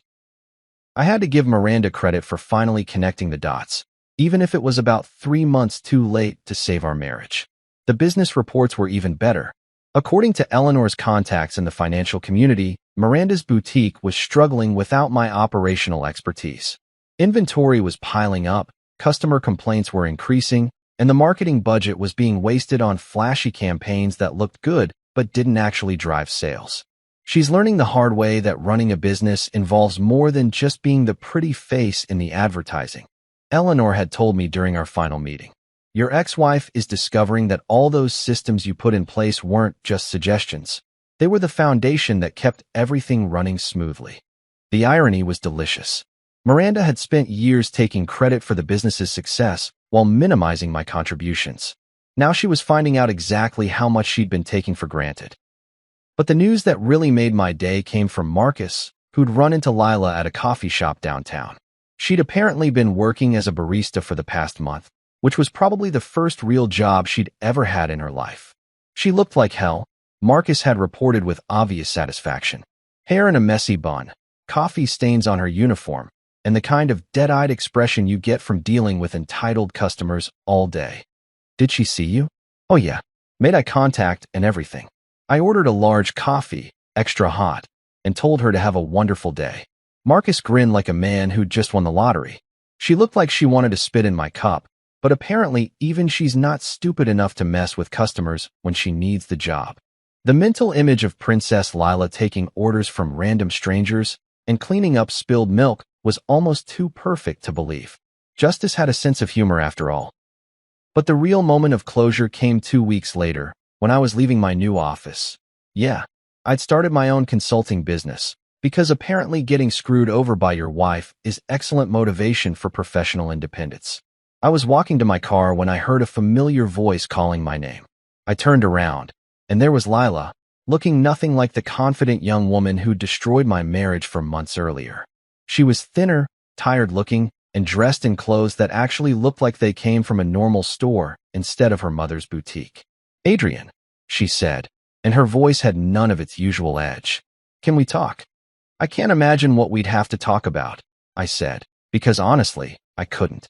The girl had made it clear that she considered me the enemy from day one. What could she possibly want to discuss now? I wanted to apologize. For what I said about you. For what I did to you and Mom. This was unexpected. Lila admitting she was wrong was like witnessing a solar eclipse. Rare, memorable, and probably a sign that something fundamental had shifted in the universe. "Okay," I said. "I'm listening." "I was jealous," she said, and the words came out like they physically hurt to say. "Mom was so happy with you, and I felt like I was losing her. So I convinced myself that you were the problem, and I did everything I could to get rid of you, including lying about me stealing from her. Including that." Lila looked down at her hands like they contained the secrets of the universe. "I told myself I was protecting her, but really I was just selfish. I wanted her all to myself." It was the first honest thing I'd ever heard come out of her mouth, and it was about 4 months too late to matter. "Well," I said, "you got what you wanted. You have her all to yourself now." "No, I don't." Lila's voice was barely above a whisper. "She won't even talk to me anymore. She blames me for ruining her marriage, for destroying her business, for everything that's gone wrong in her life." And there it was, the final piece of poetic justice.